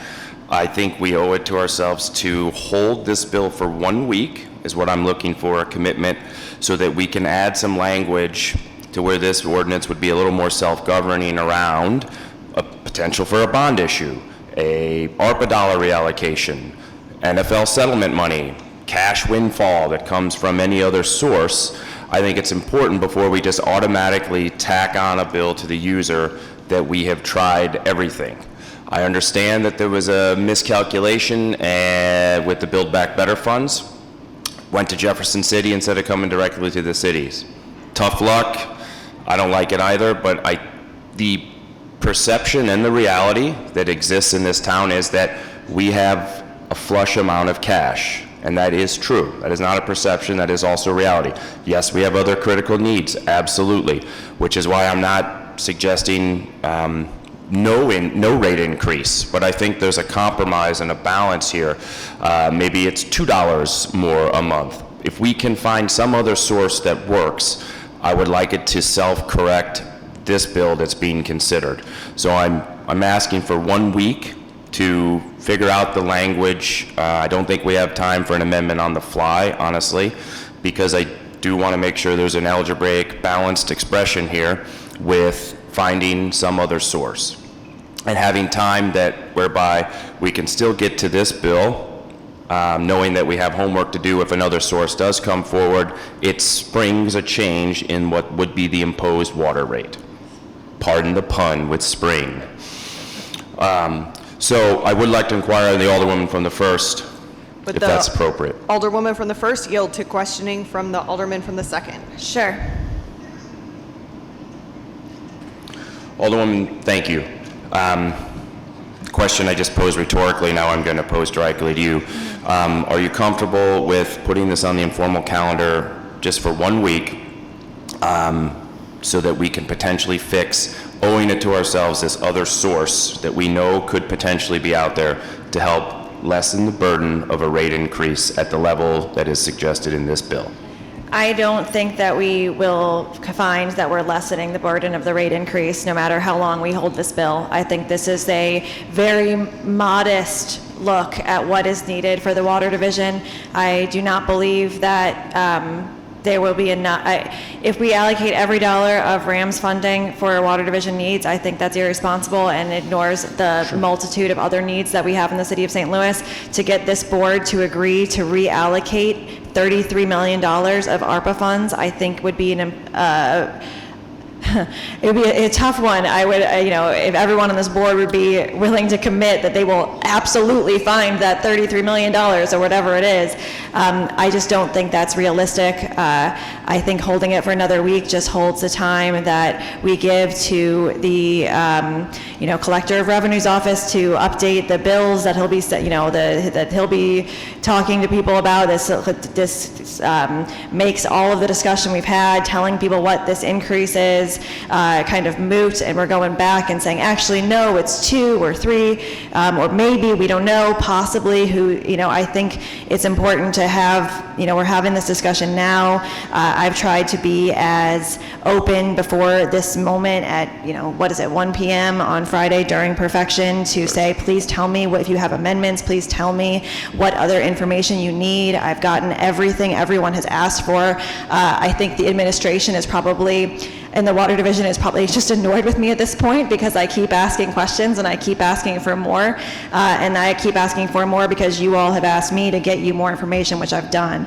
I do not feel like I do not know that we can make a promise right now that that the rates won't need to increase this much. I think this is the amount that the rates need to increase, and we need to be open and honest with that. And then I also think that the Water Division, with $450 million of needs, there is a way to spend this money of RAMS money and any reallocated ARPA money, and you all in your wisdom decide the Water Division needs more, that is going to meet infrastructure needs so that perhaps, by 2026 we can say, hey, we've solved a big problem now. We actually don't need to have the CPI increase anymore.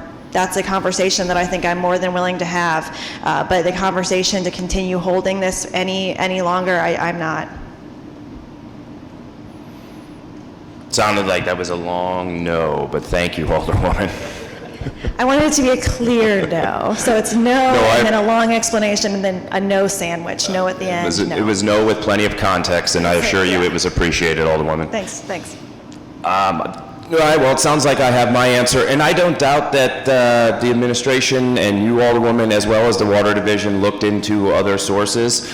I just wish it were part of this bill, and that's the 1 week extension I'm asking here for, is that we hold it so we can get the language right, and we can have some sources potentially at least identified that we can go after, and that then this bill is in a self-correcting format. So I'm going to ask one last time if you put this on the informal calendar for 1 week. You know, Alderman, I shared with everyone the alternate funding. You throw your phone? No. Just cool it. Okay. I did share with everyone the alternate funding sources that have been put into effort by the administration and the Water Division. I see that, but there's no self-correcting language in this bill that if those sources are found, that the rate could potentially It might be delay it decreased. to 2026, but it won't delay it a minute after that. I mean, we're just in the, I have a really hard time believing that charging half the rate of St. Louis County is truly where our cost needs are in the water department. It's not. I mean, we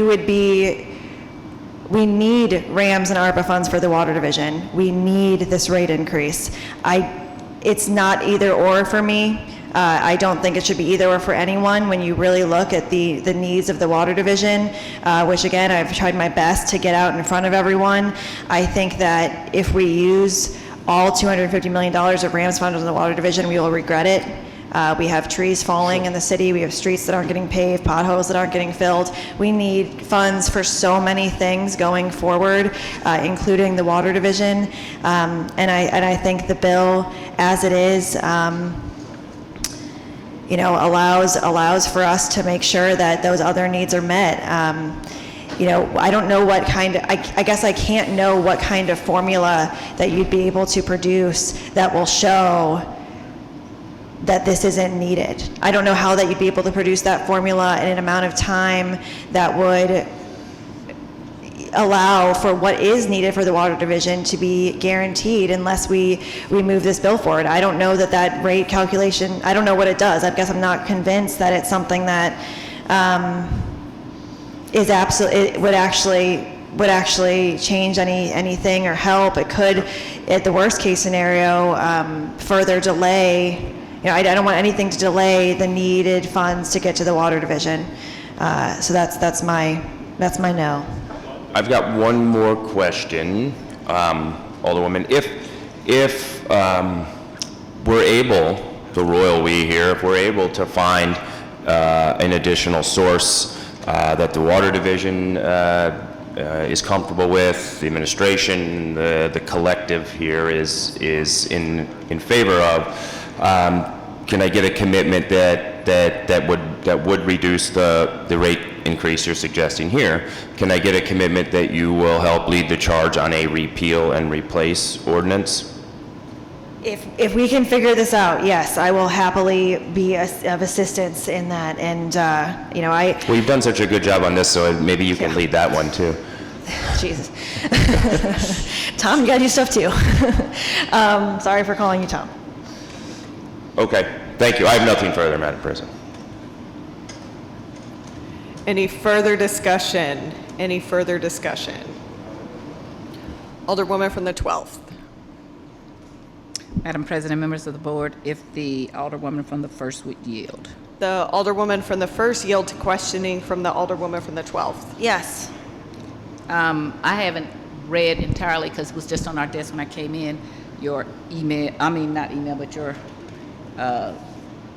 presentation to us. So I'm just going to ask these questions because I'm getting them from all over every place. They want to know, how is the Water Department planning on spending this rate increase? What exactly are they going to do with it? That's a very good question. It covers the operations of the Water Division, which include emergency repairs that have increased dramatically in cost, as well as the almost doubling of the chemical cost of of the Water Division. You know, one of the things that in this FAQ, it says that, will this rate increase make a difference? And it says it will continue to give the Water Division the resources necessary to continue basic day-to-day operations, includes cleaning and treating of our water, the cost of operating and buying new equipment. The funds would also be used for preventative maintenance to help prevent water breaks, as well as maintain our aging operating system. Okay. And how much of the water rate, how much of the increase is going to the workers, if any? To workers at the Water Division, I believe that they're also getting the 3% raise that the rest of our city employees will be getting if we pass that pay bill. But no other increases?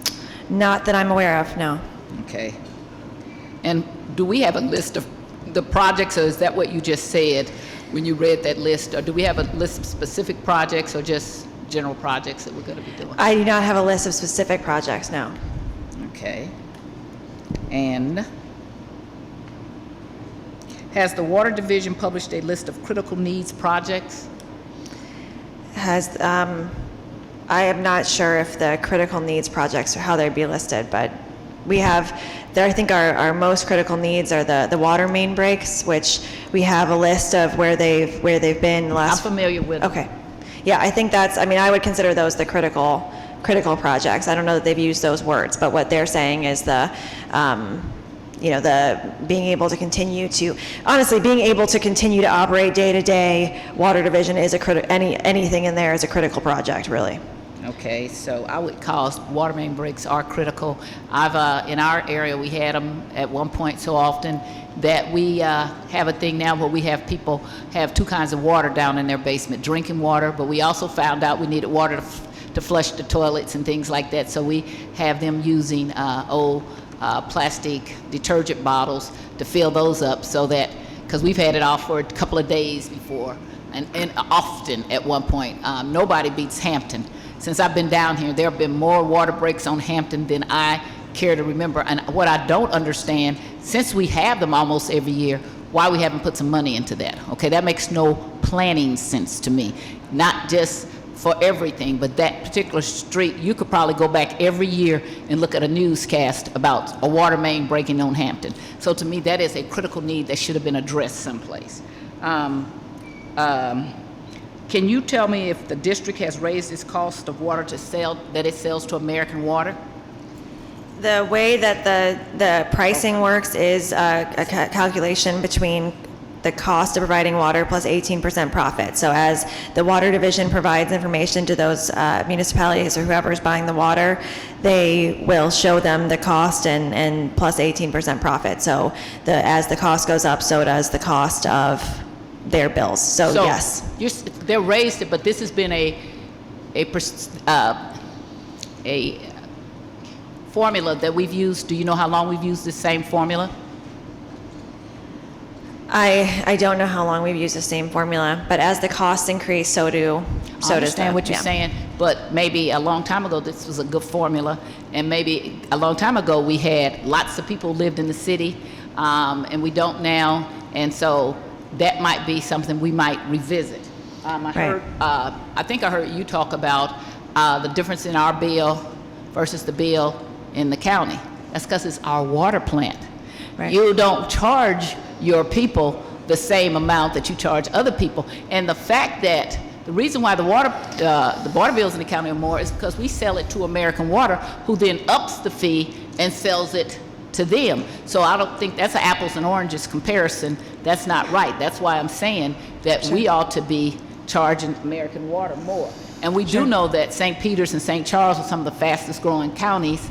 And so to me, we're giving them a discount as if they're not the main customers, and who own this are the citizens of St. Louis, not the rest of the people.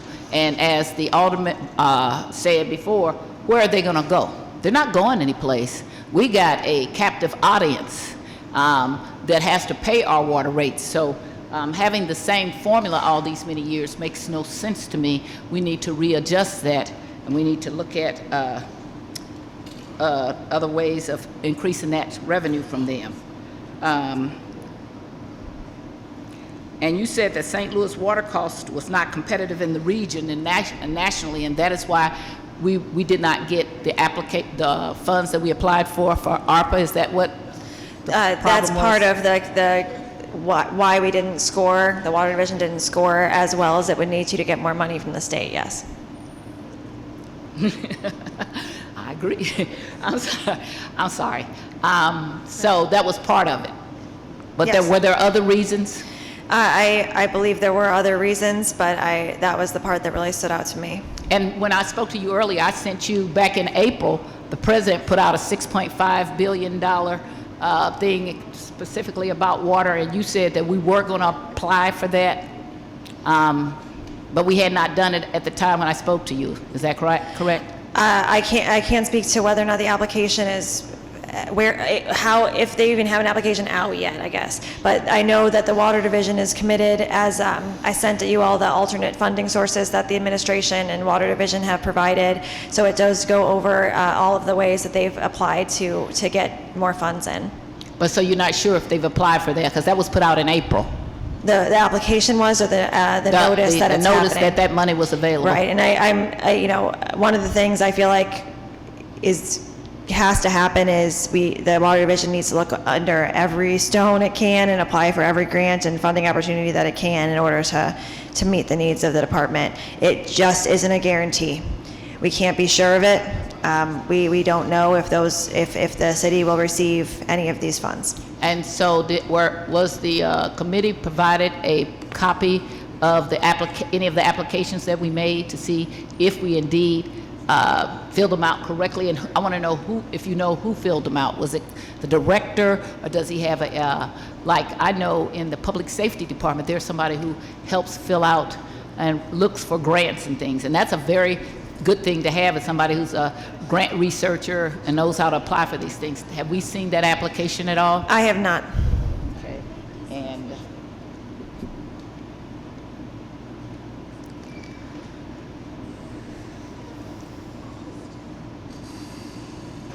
And so let's talk about water meters, which you and I have spoken about, which I'm still a big supporter of. Have we looked into water meters anymore? Is that something that we plan to look at in the future, about metering our residents? It's something I definitely want to look at more, but it's not part of this bill. I know it's not part of this bill, but is it something that we might be looking at in the future? I hope so. I think it's important to consider. The alderman from the 9th said how the past boards hadn't done what we were supposed to do. I think we absolutely did do what we were supposed to do, because we got bad bills and we didn't go along with bad bills, and we prevented the water department from being sold, because I think it can be a very, very good resource if managed right. Correct. I want to tell you that I have in my hand, back in 2013, there was something called the Adequacy of Current Water Utility Revenues Report. I don't know, did you see that at all? In March of 2013, from Black and Veat, VEATCH. I'm not familiar with that report. I will send that to you. Anyway, it talks about the Adequacy of Current Water Utilities Revenue Letter Report, and it was to Mr. Scobie. And it went through a whole bunch of things we needed to be doing, which is why I say, since he's been here for all those years, that was his responsibility to pass that on to each mayor and to talk about what we needed to do. So when the alderwoman from the 8th told the alderman from the 9th, that wasn't our responsibility.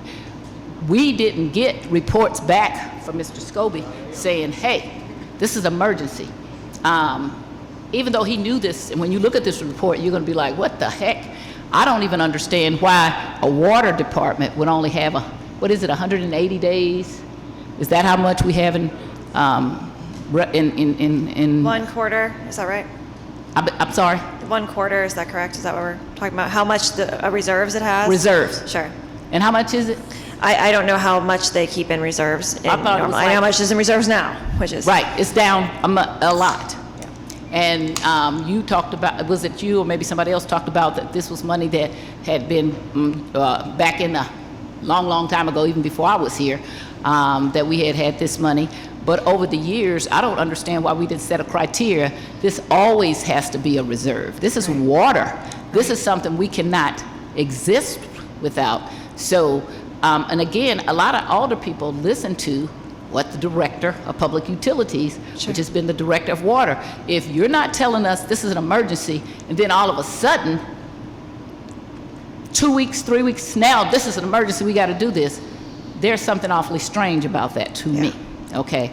And so, to me, one of the things we have to do is keep a reserve that's a lot more than what is currently called for at this point. And so I don't understand, and I'm getting this water service, I guess this is the map of our breaks. How long, you've been the chair for a few months now, I guess, or a month? A month, basically, right. yeah. Have you, before this bill that they were, it's emergency come out your house, had you heard anything from Mr. Scobie saying, look, I need to talk to you about this problem we have with the water department? The first time I talked to him about it was when this bill came before me. Okay, and what you guys don't know is before when we were still at 28, Lisa Middlebrook, the alderwoman from the 2nd, was the chair of public utilities. And so what happened is on that one of the last days when we could introduce board bills, we were suspending the rules, she actually had a board bill that was from the mayor's office that was about this very thing.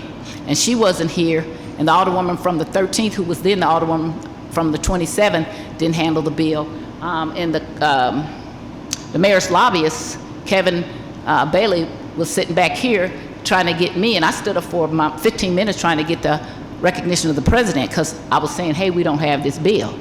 And so we knew back, what I'm telling you, this is not an emergency to the mayor's office, because we knew back in April that, and before that we had this bill. But the first thing, if this was such an emergency, I don't understand, since we had it before sign and die last term, why that wasn't the first thing on our desk to say we need to look at this, which would have given us time to go through and question this bill. And one of the things that happens with mayors when they're trying to get something through is they make it an emergency. So there's no reason that this same bill, because I'm gonna go pull it up, it's the very same bill, why we wouldn't have had this on April the 18th instead of, when did you get it, in May or June? I've lost track of time. Probably, I guess, a month ago when they started the process. Okay. A week before it went into committee, I guess. Okay, but this should have been on our desk saying, this is what we intend to do, not from you, from the mayor's office, because they already had this bill that didn't get done. And so I find that things become an emergency because people say they are, not because they really are. Because if I was out of water and I had something that could get me water, that next day that we started, 18th, most certainly by that next Friday, I would have had this board bill before the board, or even probably before board bill 1, which is usually our budget, saying we need to fix this with the water. When you hold it and you create an emergency, for me, that's not an emergency. And I also want to, did you get correspondence from, I want to say, Jeanette Mox Oxford and her group? Did you get some correspondence? I did, yes. Okay, and so I have a question from them. I'm going to bring it up here just a minute.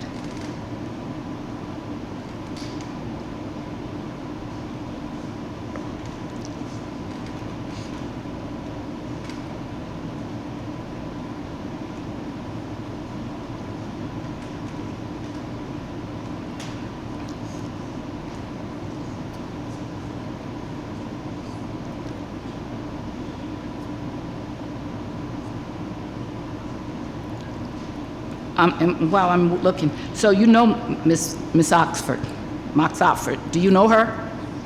Not personally, but I know who she is. Okay. Oh God, where is this? But anyway, they had concerns regarding.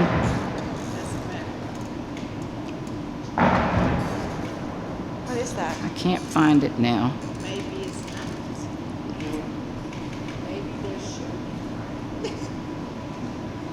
I wouldn't go to the window when you hear gunshots, but that's me.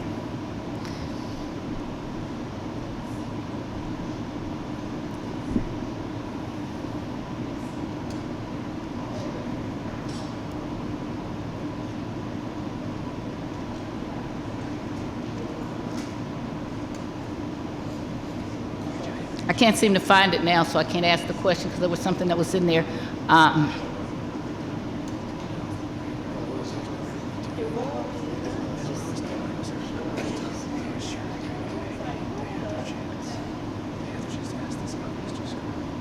sorry. I don't want to hold you up because I can't seem to find it. So, All right. if you want to move on, and then if I have time, I'll ask it later. Thank you for the questions. Any further discussion? Any further discussion? Seeing none, it's been moved by the Alderwoman from the 1st, seconded by the Alderman from the 9th, that we perfect Board Bill number 49 committee substitute as amended. Madam Clerk, please call the roll. Alderwoman Schweitzer. Aye. Alderman Oldenburg. Aye. Alderman Cone. Pass. Alderman Narayan. Alderman Balmer. Alderwoman Velazquez. Aye. Alderwoman Sanye. Aye. Alderwoman Spencer. Alderman Browning. Aye. Alderwoman Clark Hubbard. Aye. Alderwoman Keys. Alderwoman Tyus. No. Alderwoman Boyd. Present. Alderman Aldridge. Yes. President Green. Aye. Alderman Cone. Aye.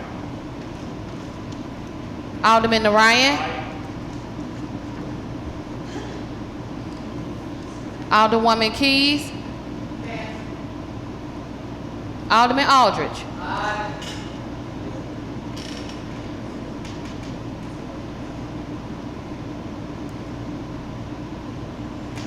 Alderwoman Keys.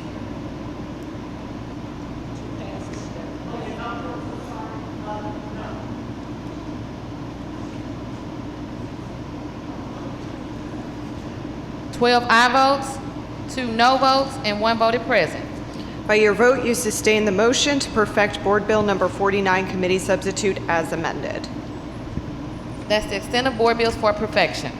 Report of engrossment. Board Bill 35 and 36. Third reading and final passage of board bills. Consent. Board Bills 35 and Board Bill 36. Alderwoman from the 10th, you are recognized on the motion to adopt the third reading and final passage of board bills on the consent calendar. Thank you, Madam President, members of the board. I move that we third read and finally pass the board bills on consent. It's been moved by the Alderwoman from the 10th, seconded by the Alderwoman from the 1st, that we adopt the third reading and final passage of board bills on the consent calendar. Any discussion? Seeing none, Madam Clerk, please call the roll. Alderwoman Schweitzer. Aye. Alderman Oldenburg. Aye. Alderman Cone. Aye. Alderman Narayan. Aye. Alderman Balmer. Alderwoman Velazquez. Alderwoman Sanye. Alderwoman Spencer. Alderman Browning. Alderwoman Clark Hubbard. Alderwoman Keys. Alderwoman Tyus. Alderwoman Boyd. Alderman Aldridge. President Green. Aye. Alderwoman Tyus.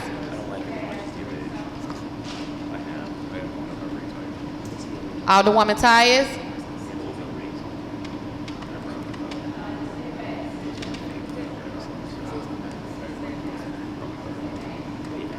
You've already passed once, so you have to vote this time.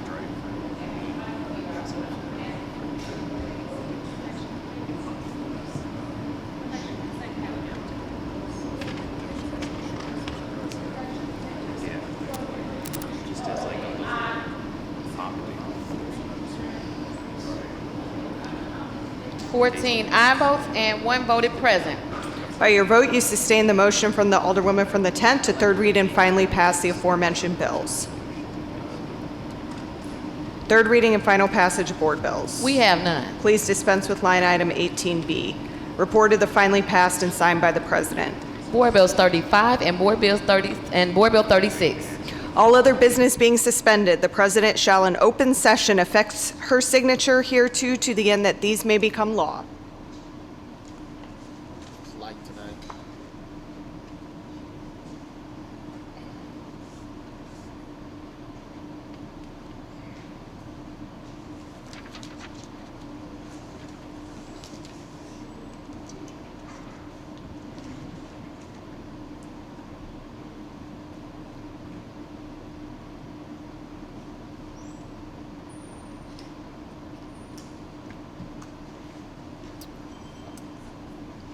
What happened to the gavel?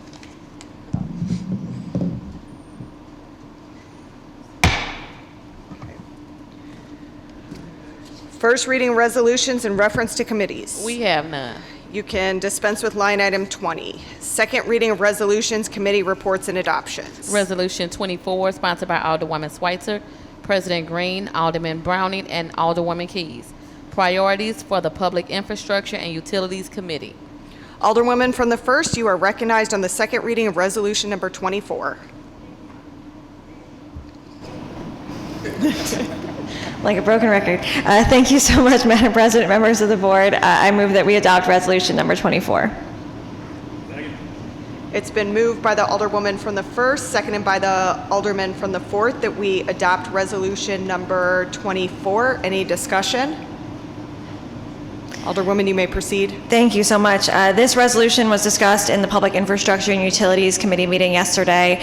We've also discussed over time with the various committee members and with members of the public the priorities of the committee, and this resolution outlines some of those. It focuses on the continuity of services such as trash pickup, coordination with utilities, and street and sidewalk maintenance. It talks about addressing how many folks have lost their lives to traffic violence in the city of St. Louis.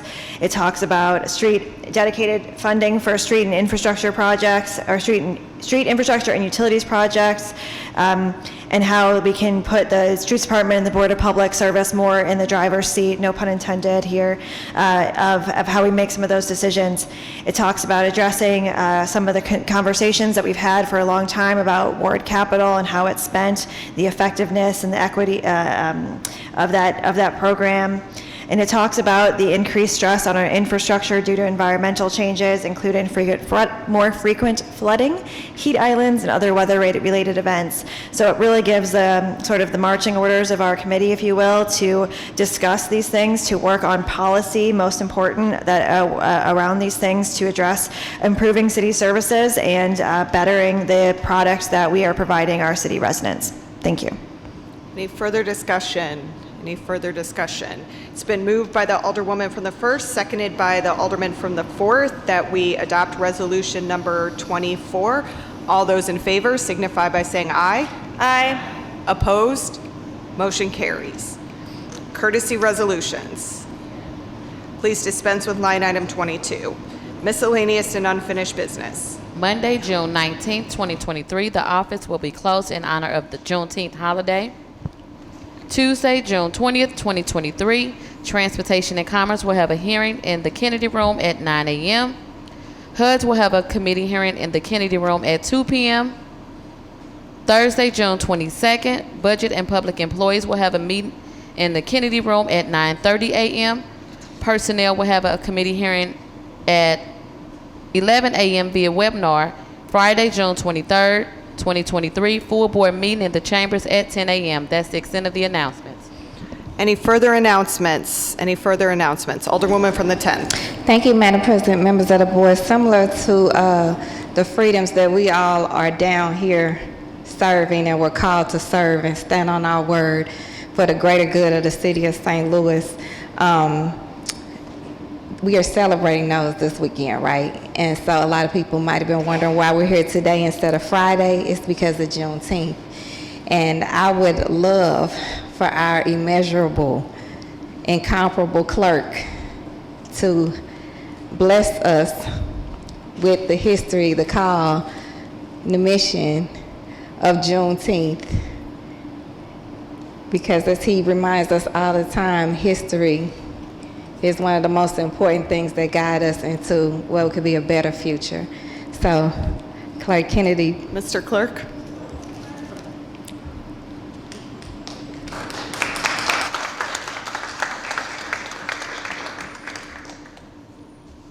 Shall I turn this into a show? Like I give money? Madam President, members of the board, April 9th of 1865, the Civil War officially ended.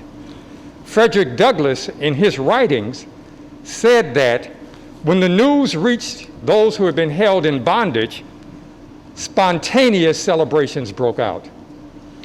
Harriet Tubman wrote and said that when those held in bondage found out that freedom was at hand, one of the first things they did was to walk off the plantation or out of the home in which they were held in slavery. Many began to change their names because they had the opportunity to call themselves what they wanted. So someone may just add in initials like Jacob T. Alabaster. The T meant nothing. It's simply they said they had a right to name themselves whatever they wanted. And so they took that opportunity.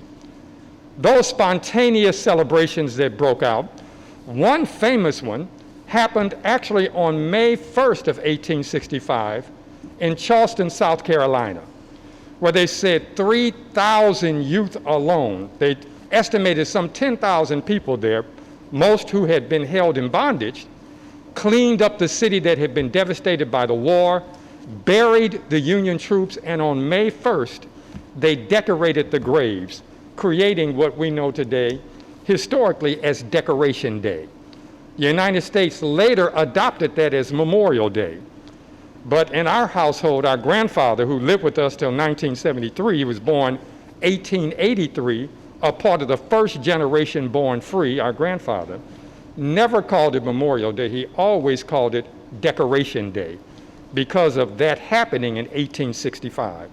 Spontaneous celebrations broke out.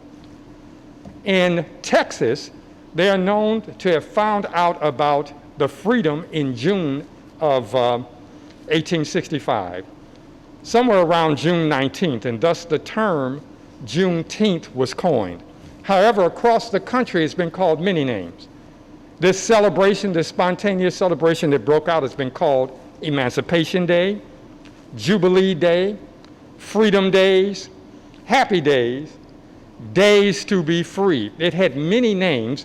What over time has developed is the recognition of Juneteenth Freedom Days.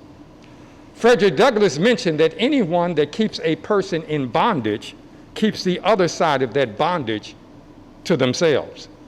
Say, when you chain a person, the other side of that chain is connected to you. And thus the emancipation of African Americans in this country ultimately freed everyone in America of the disparity and of the deprivation of chattel slavery that at all costs needed to be changed. What we call Juneteenth today has been that celebration that has continued since those days. In Fulton, Missouri, near Jefferson City, the African American community there has continued what they call Freedom Day or Jubilee celebrations since 1865. The most, what they consider to be one of the oldest and largest, now remember these spontaneous celebrations even happened here in St. Louis, but one of the most organized happened in 1868 at Washington and 4th Street. There they called it a place called the Philanthropic Hall. There, Moses Dixon and others gathered. Thousands of people showed up to raise money for the refugees from the South, as well as to build schools for African American children. They said thousands of people showed up. They sang songs. They sold pictures of Frederick Douglass and of Harriet Tubman. They had big speeches right there. Now the building is no longer there, but it was the largest here in 1868 that happened. We don't think of the history of St. Louis, but one of the largest abolitionist organizations in this country was founded right here at 7th and Green Street. They called themselves the Knights of Liberty and the Daughters of Tabor. They made it their sacred obligation to see to the freedom of all those held in bondage. Why is that important? Because they also trained what they said was up to 70,000 African Americans throughout the South to be ready for what they thought would be an impending war. They said if a civil war did not break out, Moses Dixon and the others were ready to start freeing black folks throughout the South from bondage. When finally Lincoln decided to allow black soldiers into the Union Army because the North was not doing well, the United States got 50,000 already trained troops based in St. Louis who were ready to fight for freedom for those held in bondage. Moses Dixon, later he and several others helped found Lincoln University. The others involved in that was Milton Turner as well as Charles Tandy. Important and significant individuals and happenings in this city that we oftentimes don't hear about or really know. So today we recognize it as Juneteenth, Freedom Days, the Jubilee from the chattel slavery that a significant portion of the population of this country had been significantly up under for decades and for generations. So this celebration is not just one for the African American community, but for all to recognize that we share in this accomplishment of ending a system of deprivation, a system of chattel slavery, a system of oppression that caused all America to be oppressed.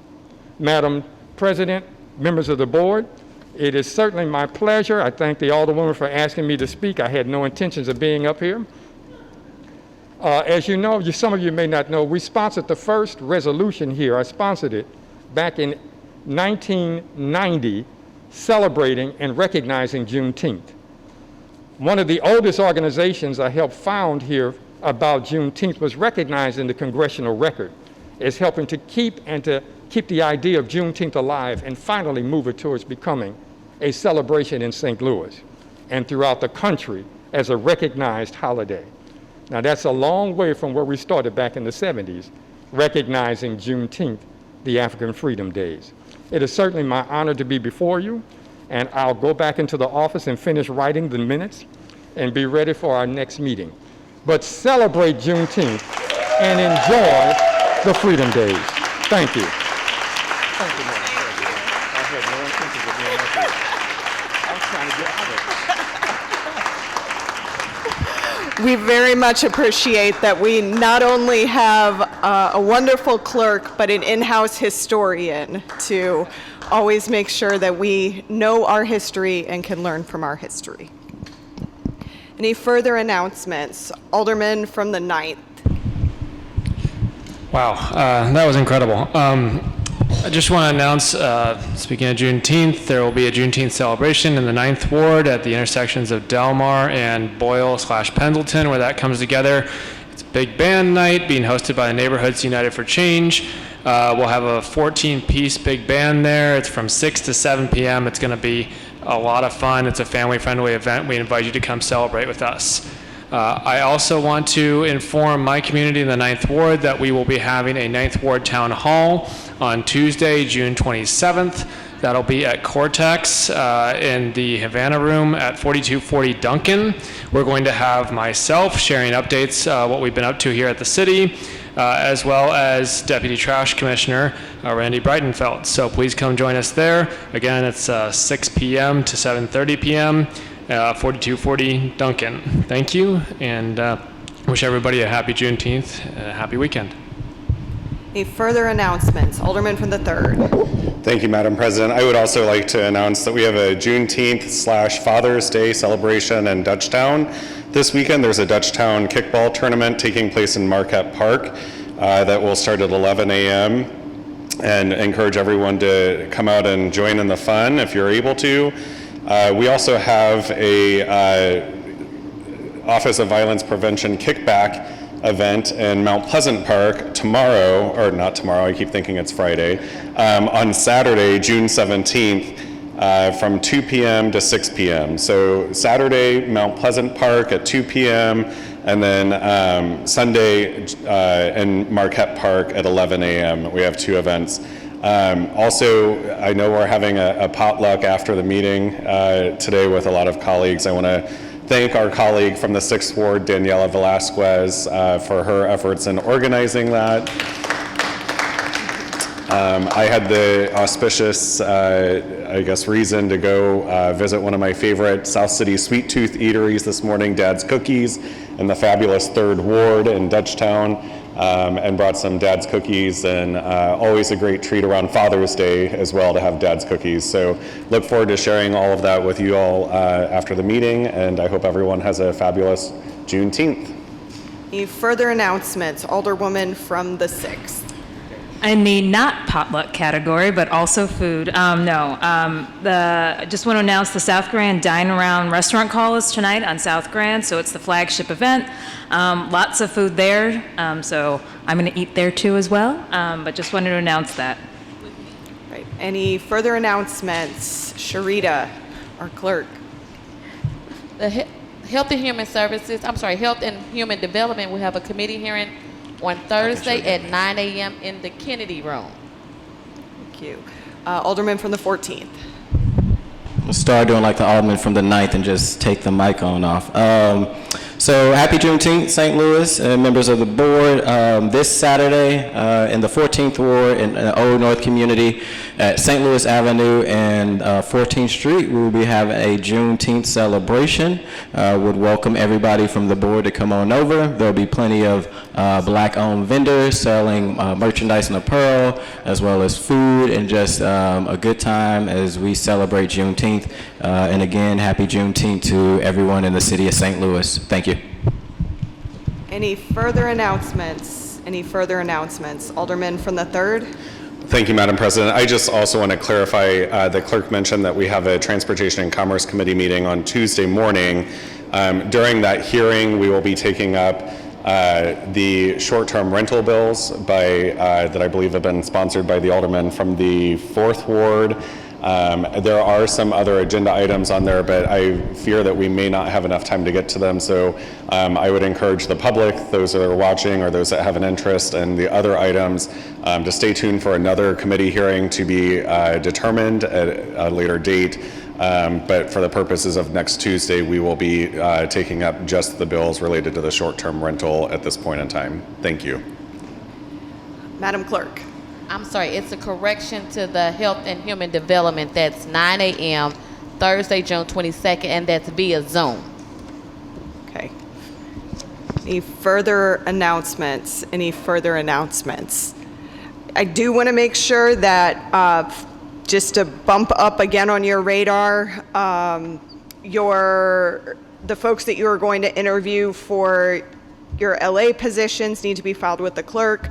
And Youth Council and Charter Commission appointments are due, I think, Sunday or on the 17th. So on Sunday. And so want to make sure that those are flagged, that you get those in. If you do not submit your 3 people to the Charter Commission, then you do not get a say in that. So I encourage you to go ahead and make your nominations over to the mayor's office. All right, Alderwoman from the 10th, you are recognized on the motion to excuse. Madam President, members of the board, all members were present today. Good job, once again. Alderwoman from the 10th, you are recognized on the motion to adjourn. Thank you, Madam President, members of the board. I move that we adjourn until Friday, June 23rd in the chambers. Second. It's been moved by the Alderwoman from the 10th, seconded by the Alderman from the 3rd, that we adjourn until Friday, June 23rd in the chambers at 10 a.m. All those in favor signify by saying aye. Aye. Opposed? Motion carries. We are adjourned.